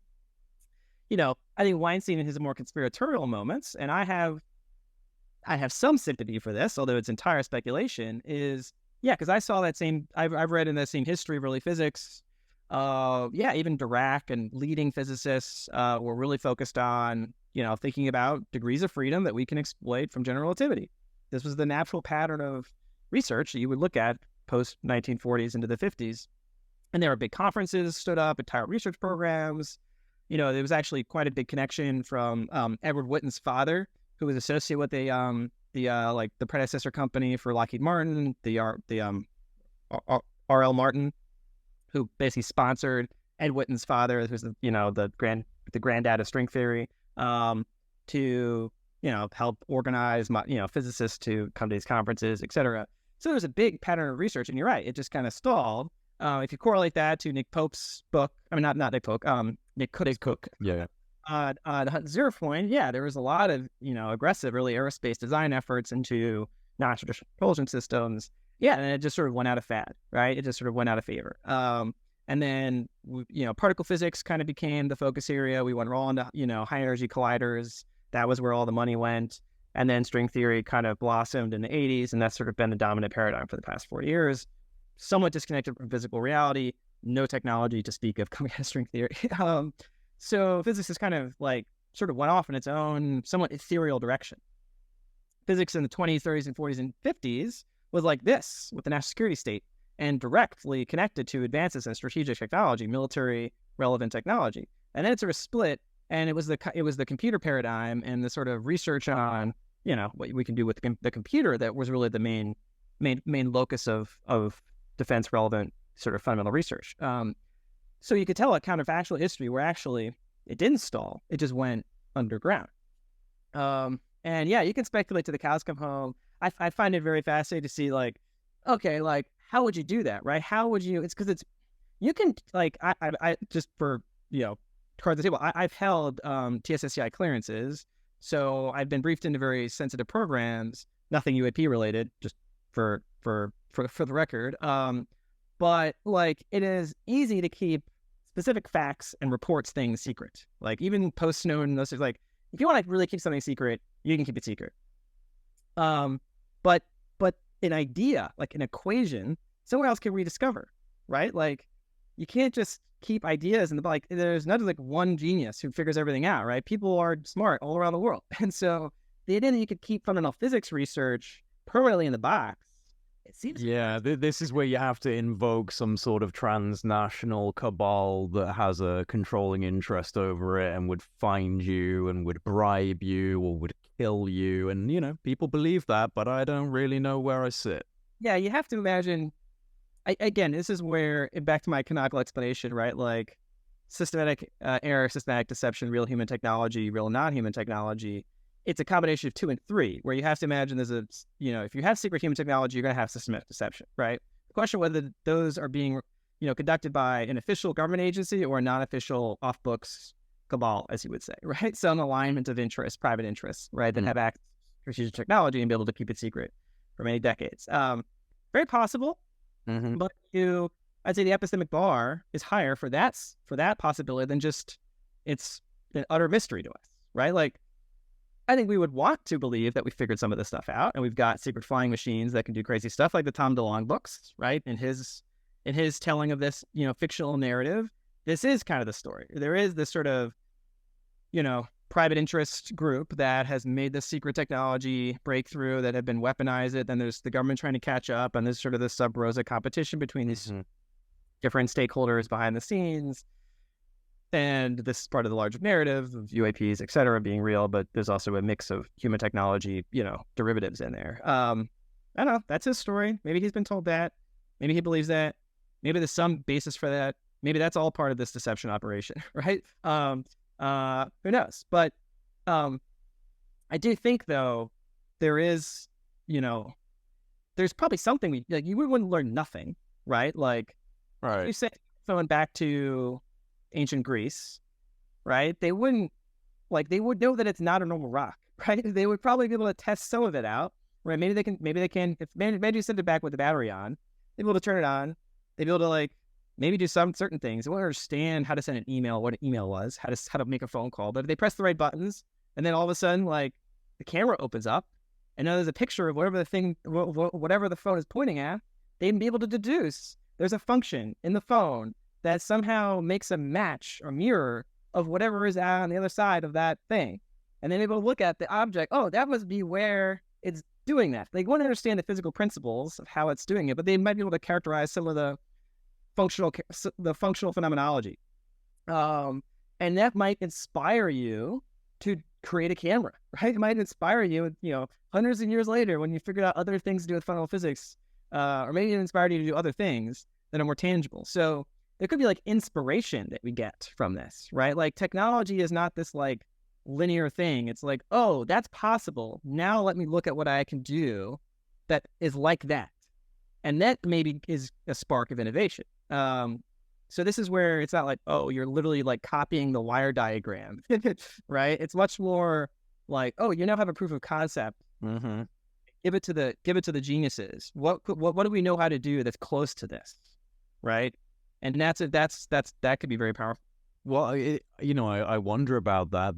The concept of going back in time and giving a piece of high technology to your ancestors. I mean, that's an idea people have toyed with a lot over the years, and I think that with the UFO subject, maybe there's an element of that. I mean, one thing that people comment on a lot, which is a fair comment to make, is if these are trans-dimensional, beyond next generation space capable platforms, why are they crashing? And I've always had a couple of rebuttals to that, which is that, for example, they might not be crashing. We might have a exotic weapon system, some form of electromagnetic Tesla derived death ray type situation that can disengage these vehicles. Maybe we do have some classified weapon systems that can disengage these vehicles.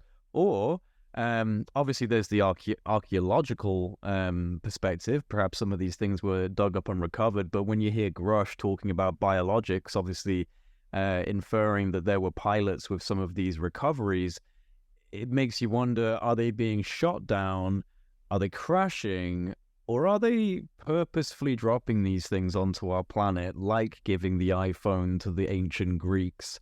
And maybe this is part of some weird evolutionary experiment, just throw this thing down and see if they can figure it out, Yeah, I mean, we're so stepping back, like my mental model is I start in the sort of Bayesian forest clearing where I have like high fidelity credences in what I'm looking at, which are things like public statements on the record, known historical documents, things that are happening in Congress, et cetera. And then I go out into the dark forest of speculation.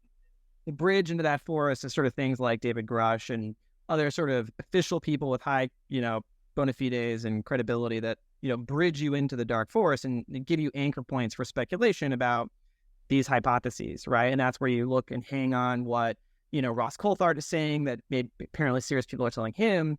It's why you hang on what Tom DeLonge is saying, because apparently serious people are telling him this, which you hang on Elizondo and Christopher Mellon, all these individuals. You look at all their different statements and their speculations and their intimations and their winks and their nods, and you try to get a hint of which path through that dark forest of speculations is more reliable or more, you put more credences on. And one of the pieces, though, I think people underplay in looking at the open clearing is the AARO data, right? And it doesn't say a whole lot, but it says some things. It says, I think like 47% of the observed morphologies are orbs. And I think another 17% are lights. And then a tiny sliver is usually split across other shapes, pyramids, like polygons, tubes, cylinders, which is interesting, right? That like the orb, and he brought up the orb is in the logo. There's orbs everywhere. It's like the orb is like the thing. Right? It's what I saw, man. It's what I saw. It's not the Tic Tac. It's not the classic UFO with a little bell shape. It's an orb. It's a light orb. That's the thing that the official reports are emphasizing. It's what a lot of observers report. The behavior of these orbs. They even give a lot of specific like characteristics. The size of the orbs, their speeds, their frequencies, the radio, IR, et cetera, signatures. So there's a lot of effort going into characterizing these orbs. What are these orbs doing, right? And I don't want to like dodge your question. This is like trying to get back to it. It's like, well, we don't have data on what sorts of objects are being retrieved, right? Like, what's the distribution of shapes? Like, one very interesting thing I would want to know at a very high level, it probably wouldn't have to be classified even once they acknowledge the crash drills are happening for real, is give us the distribution of characteristic morphologies of the things that we're seeing, cross domains. Then give us the distribution of shapes that we're seeing in the crash retrieval program. Are those different at all, right? Which would be an interesting observation, and especially the concentration of shapes or characteristic morphologies that are in the crash retrieval that are not in what we're seeing flying around. One inference you could speculatively draw, if those were very different, is that these things may be in opposition to each other, right? Some of the things we're seeing flying around at different things are causing these other things to crash, right? So this is where I think people need to broaden their aperture in terms of hypothetical explanations for this, right? Because if you assume these things are real non-human technology, they might represent multiple origins with different interests. Some might be interested in protecting this nascent Homo sapien species that's going on this, technological journey of exploration and maturity. Others might be coming from a different place, looking to exploit and cause harm or whatever here. And if that's the case, then yeah, you would expect there to be things that come out of the sky that... Right, so these crashes could almost be the remnants of a conflict that's just beyond our comprehension. Yeah, they're dogfighting, and this is the stuff, right? So then where I think we always want to reach to an explanation and to try to resolve the issue in our heads. It can be very complicated. The underlying truths could be quite nuanced and messy. And I don't think we can anchor too heavily on anything. And I think one kind of meta statement of epistemology is that when you don't have very high credences across a bunch of alternatives, and when you have low evidence, that's the equivalent to saying you have low credences, like a low amount of like hard evidence, you actually should update pretty radically, pretty quickly with any new evidence.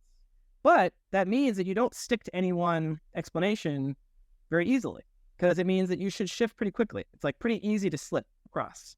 So if we get a tiny little bit of extra evidence, say from AARO's, observations of characteristic morphologies, that should force us to update pretty dramatically. Like we talk a lot about the Tic Tac, because that's been like one of the most, reported stories.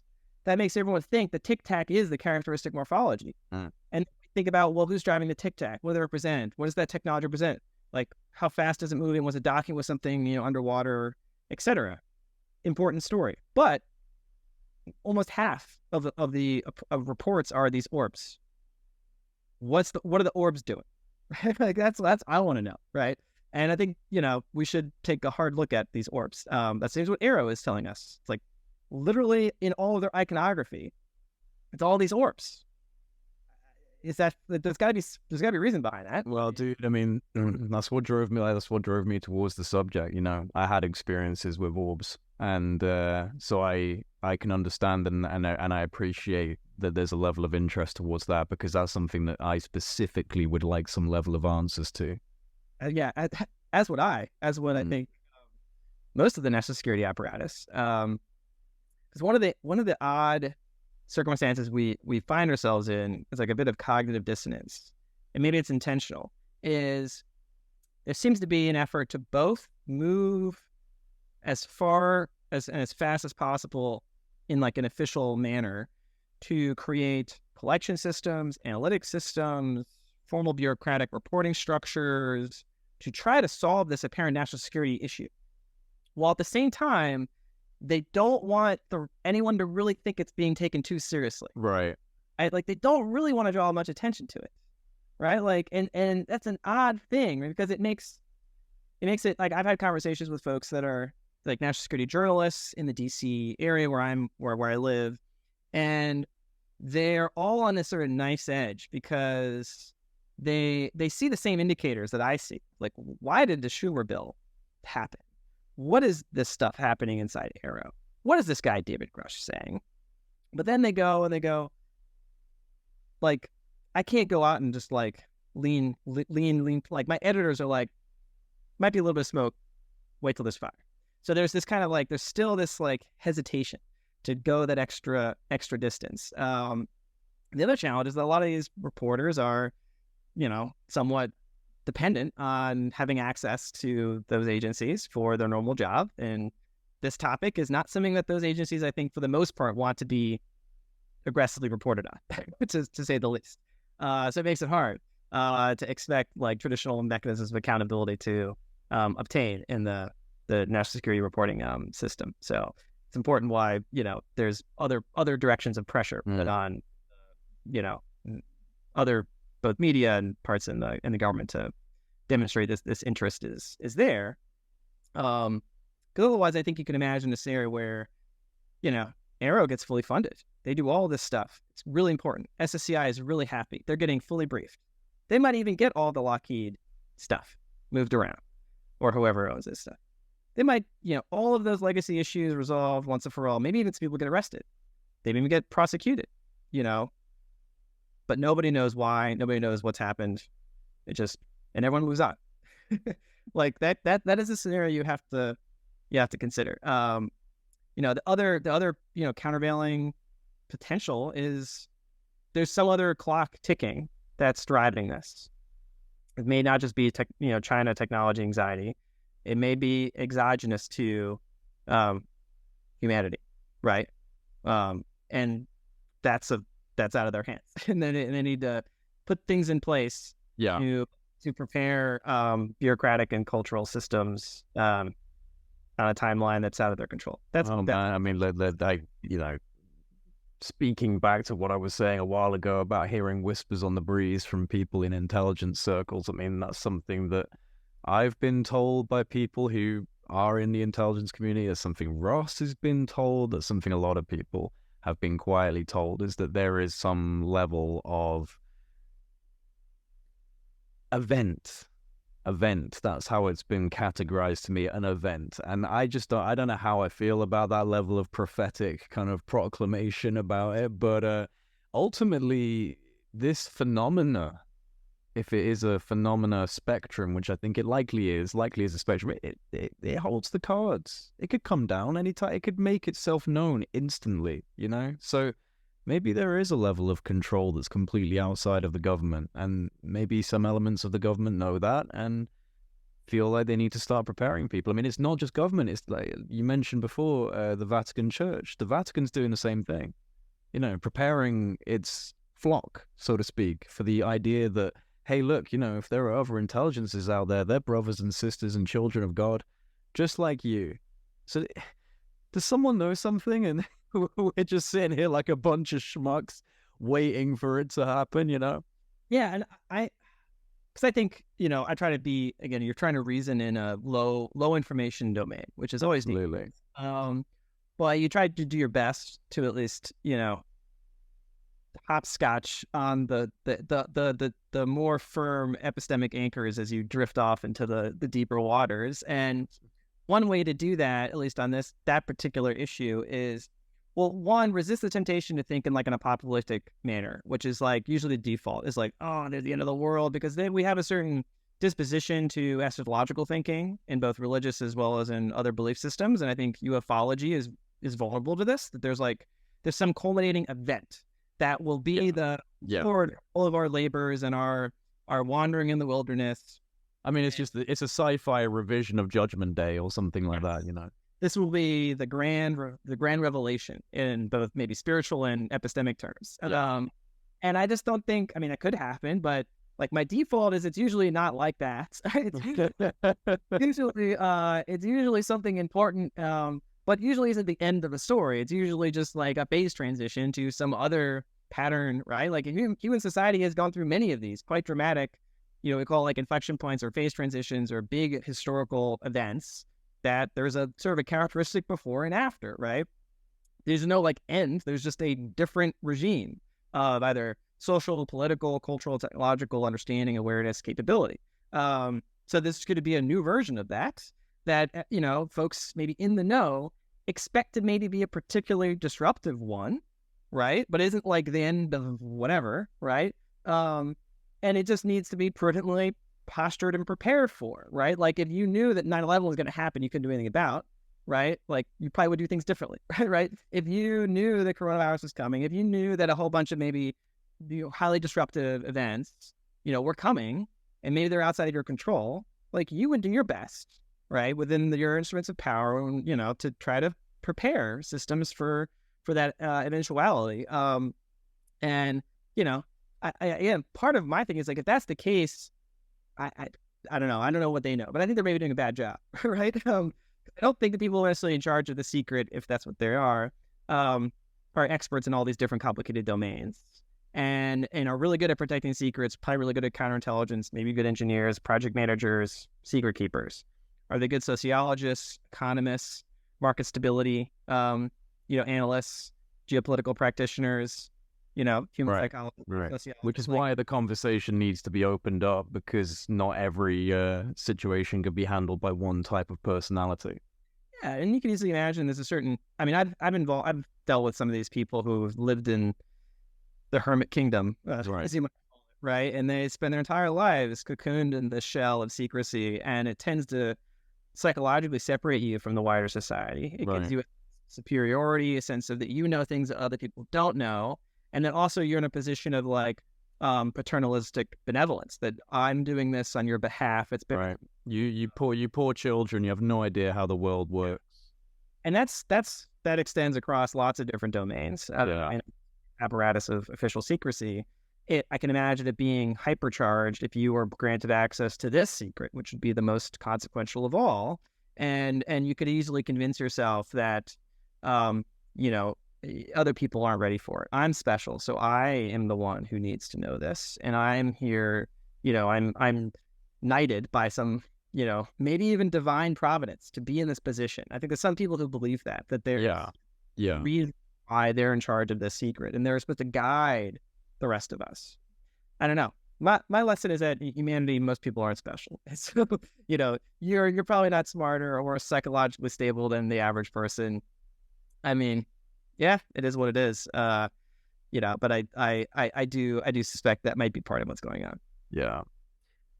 Before we wrap up here, and by the way, Matt, it's been a great conversation, very intellectually stimulating. I think people are going to find a lot of use out of this conversation. So thank you for taking so much time to speak with me. But before we wrap up, you mentioned Lou Elizondo and Chris Mellon. Now these are two individuals who essentially jump-started the public government conversation on UFOs back in 2017, have been consistently leading the charge on drafting of legislation and just rallying support in the background within Congress to get more information out into the public.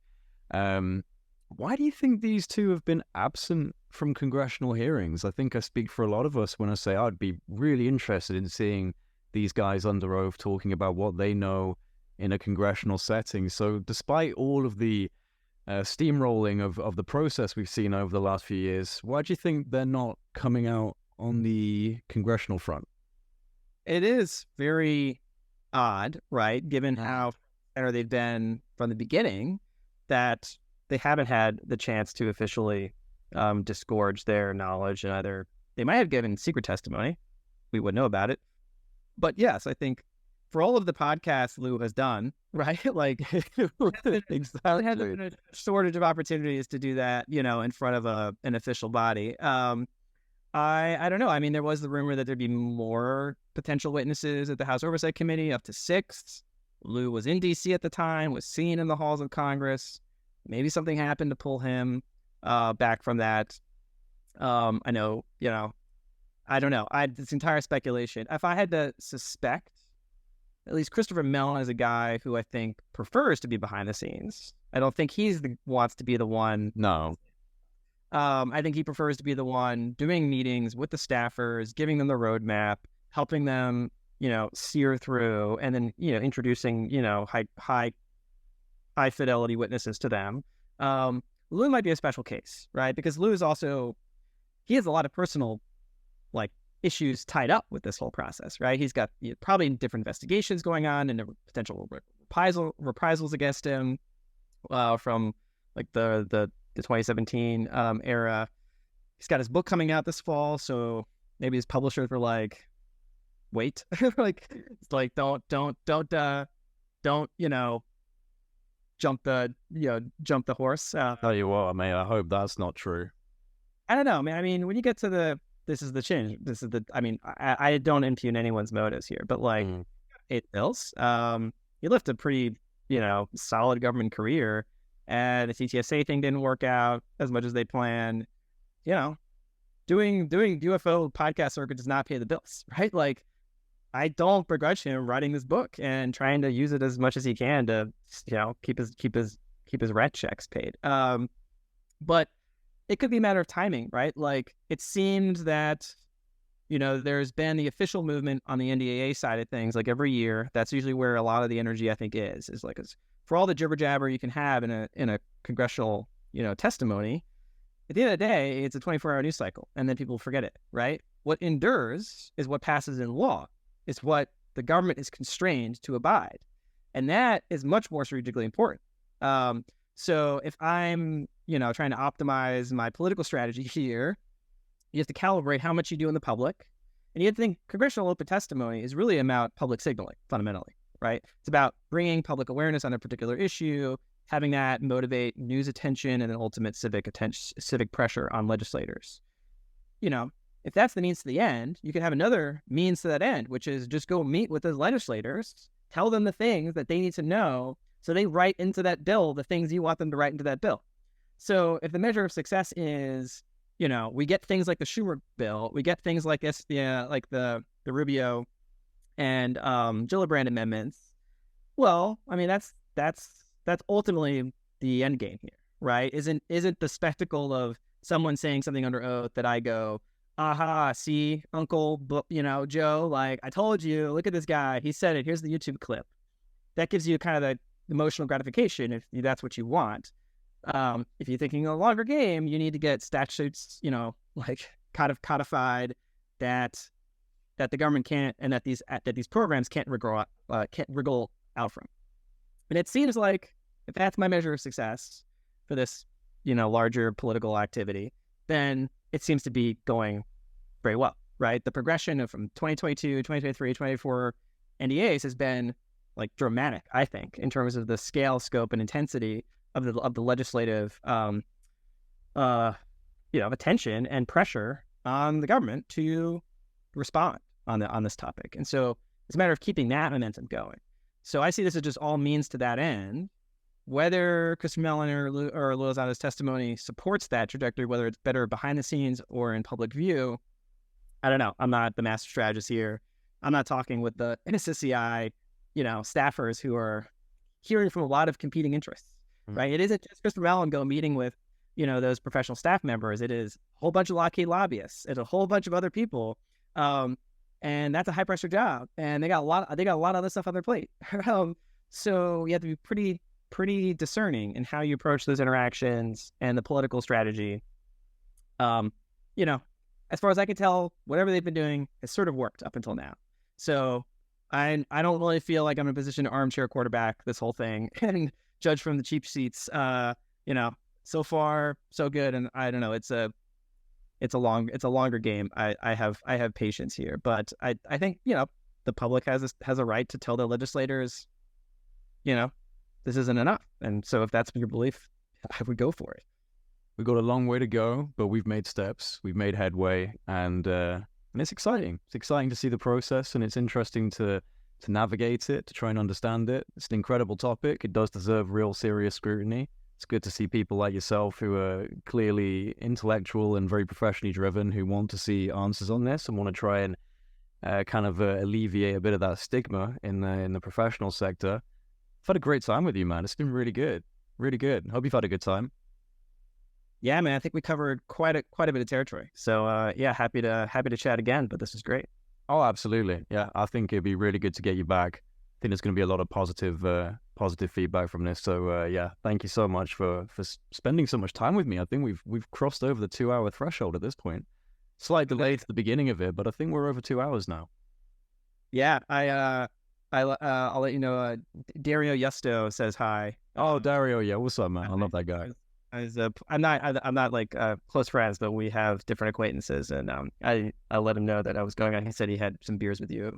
Yeah, he came and met me in Nottingham for the first time. I took him down to we've got a great pub in Nottingham called Ye Old Trip to Jerusalem, and I believe it's the oldest pub in England. It's the oldest pub. It was where the some of the Templar Knights actually planned their crusades and went out to Jerusalem. So that's why it's called Ye Old Trip to Jerusalem. It was like a stop-off point on the way. So we sat there and sunk a few beers and had a long conversation about all of these different things. And in fact, just before we were leaving, as we were getting up, these two guys next to us who were obviously just close enough to hear the same kind of conversation that you and me have just had. And they were like, what are you guys talking about? Like, I'm sorry, but I've been listening in on this. And like, what are you? And so we were like, right, okay. They bought us another round of beers and we were like, yeah, just like down. I've said this before. I've got like a PowerPoint presentation in my head now for this. It's like basically in 2017, the New York Times, you just start going through all of the different checkpoints. And by the end of it, they're just sitting there going, how have I not heard about any of this? And it's like, dude, that's the real big mystery, right? Why is there not international media frenzy over this? Why is it not in the headlines? So I always find it quite jarring when you come across people who have never heard of Fravor, the Tic Tac, Nimitz, none of it. It's all new to them. All new. Yeah, I see. It's very early on. Like I try to find analogies because they're helpful. But like I remember in like January 2020, I was in a role where like I had colleagues that were supporting certain parts of the government were doing like early like biosurveillance detection. Right. They have parts that's like health related, parts of like are intelligence related. It's like I knew something was squirrely like early in January. And I couldn't tell everyone like why I knew this was going to be a big deal, but I was trying to tell people like this, like, and I told my wife, I was like, we're going to Costco, and she's like, are you sure? And like I told other people at my work who were into this, like they were like planning meetings in like March. I was like, that's not gonna happen. It's like, and I was like, we're working from home pretty soon. And so you got this like crazy look, right? And it's because there's like, but there's two types of those people, right? There's like the person who's either, plugged in, so to speak, right? Who's got access to has an information asymmetry, right? Who knows things that other people don't know about that particular issue and is taking actions on it. There's other people who are just hyper reactive to anything, right? Who are just predisposed to conspiracy-minded, wild stuff, who might also say the same things. And so it's kind of hard to distinguish between, like, the Looney Tunes guy. Yeah, dude. Is, like, really, like, getting ready for some stuff, right? And so it depends on like where you are in that like epistemic journey, or like what you need to know this information for. Like if you really just need to go about your daily life, I don't think you necessarily need to pay too much attention to this. It's just like people have to pay bills. People have to take their kids to school. Until it lands on their front lawn, it's like, you know, Yeah, exactly. Just adding more cognitive psychological baggage that I already deal with because I'm like stressing out about, you know, everything else in my life. Like this isn't helping me. So like it's sort of rational to ignore it. But if you're in a position where you need to like be ahead of the curve, then like you kind of have to like dig in. And there's sort of this like, you know, like the bell curve, right? There's like that mid-wit normie who is like, sometimes they over anchor on like, okay, it has to go through these filters before I will take anything seriously. Right. That's a rational strategy for the most part. But it also means that if you're going to be surprised by a left tail event, you're going to be really surprised. Right. So that's sort of the trade-off you're making with that, setting your analytic framework up like that. Cue Neil deGrasse Tyson's ontological shock that's coming. Yeah. For you, it's going to be like a real slap in the face. Right. Because you set yourself up so that only things that meet a very high bar of external third-party mainstream validation, you know, make it through to you. Right. And so by the time this thing is coming, it is a meteor like at your head. Right. Whereas other folks that may be more, you know, willing to go out, right, to like have less filters, right? That's a different trade-off. It means a lot more things come in that can mess with how you orient yourself in the world, right? It might make you bad at cocktail parties. It might make you someone who is racked with anxiety a lot because you're paying attention to lots of crazy things. And you don't know how to distinguish between the serious and the not serious. And so everything is like, you know, important, and it's really hard to operate in that way, psychologically. So these are all trade-offs. It's very, you know, I wouldn't tell anyone how to structure their own filters, but yeah, like if this is the case that it is a real thing, then those people are going to be in for a real surprise. And yeah, there could be social consequences for that, because if a lot of those people are in positions of responsibility and professional, you know, like our managerial class, what do they do, right? When they actually have this recognition, do they show up for work? That seems like an important question we need to answer. Like, I would be worried if there was like several percentage points of the population, especially in positions of like that PMC class that's like running our banking system, financial system, or healthcare system, that just have a nervous breakdown.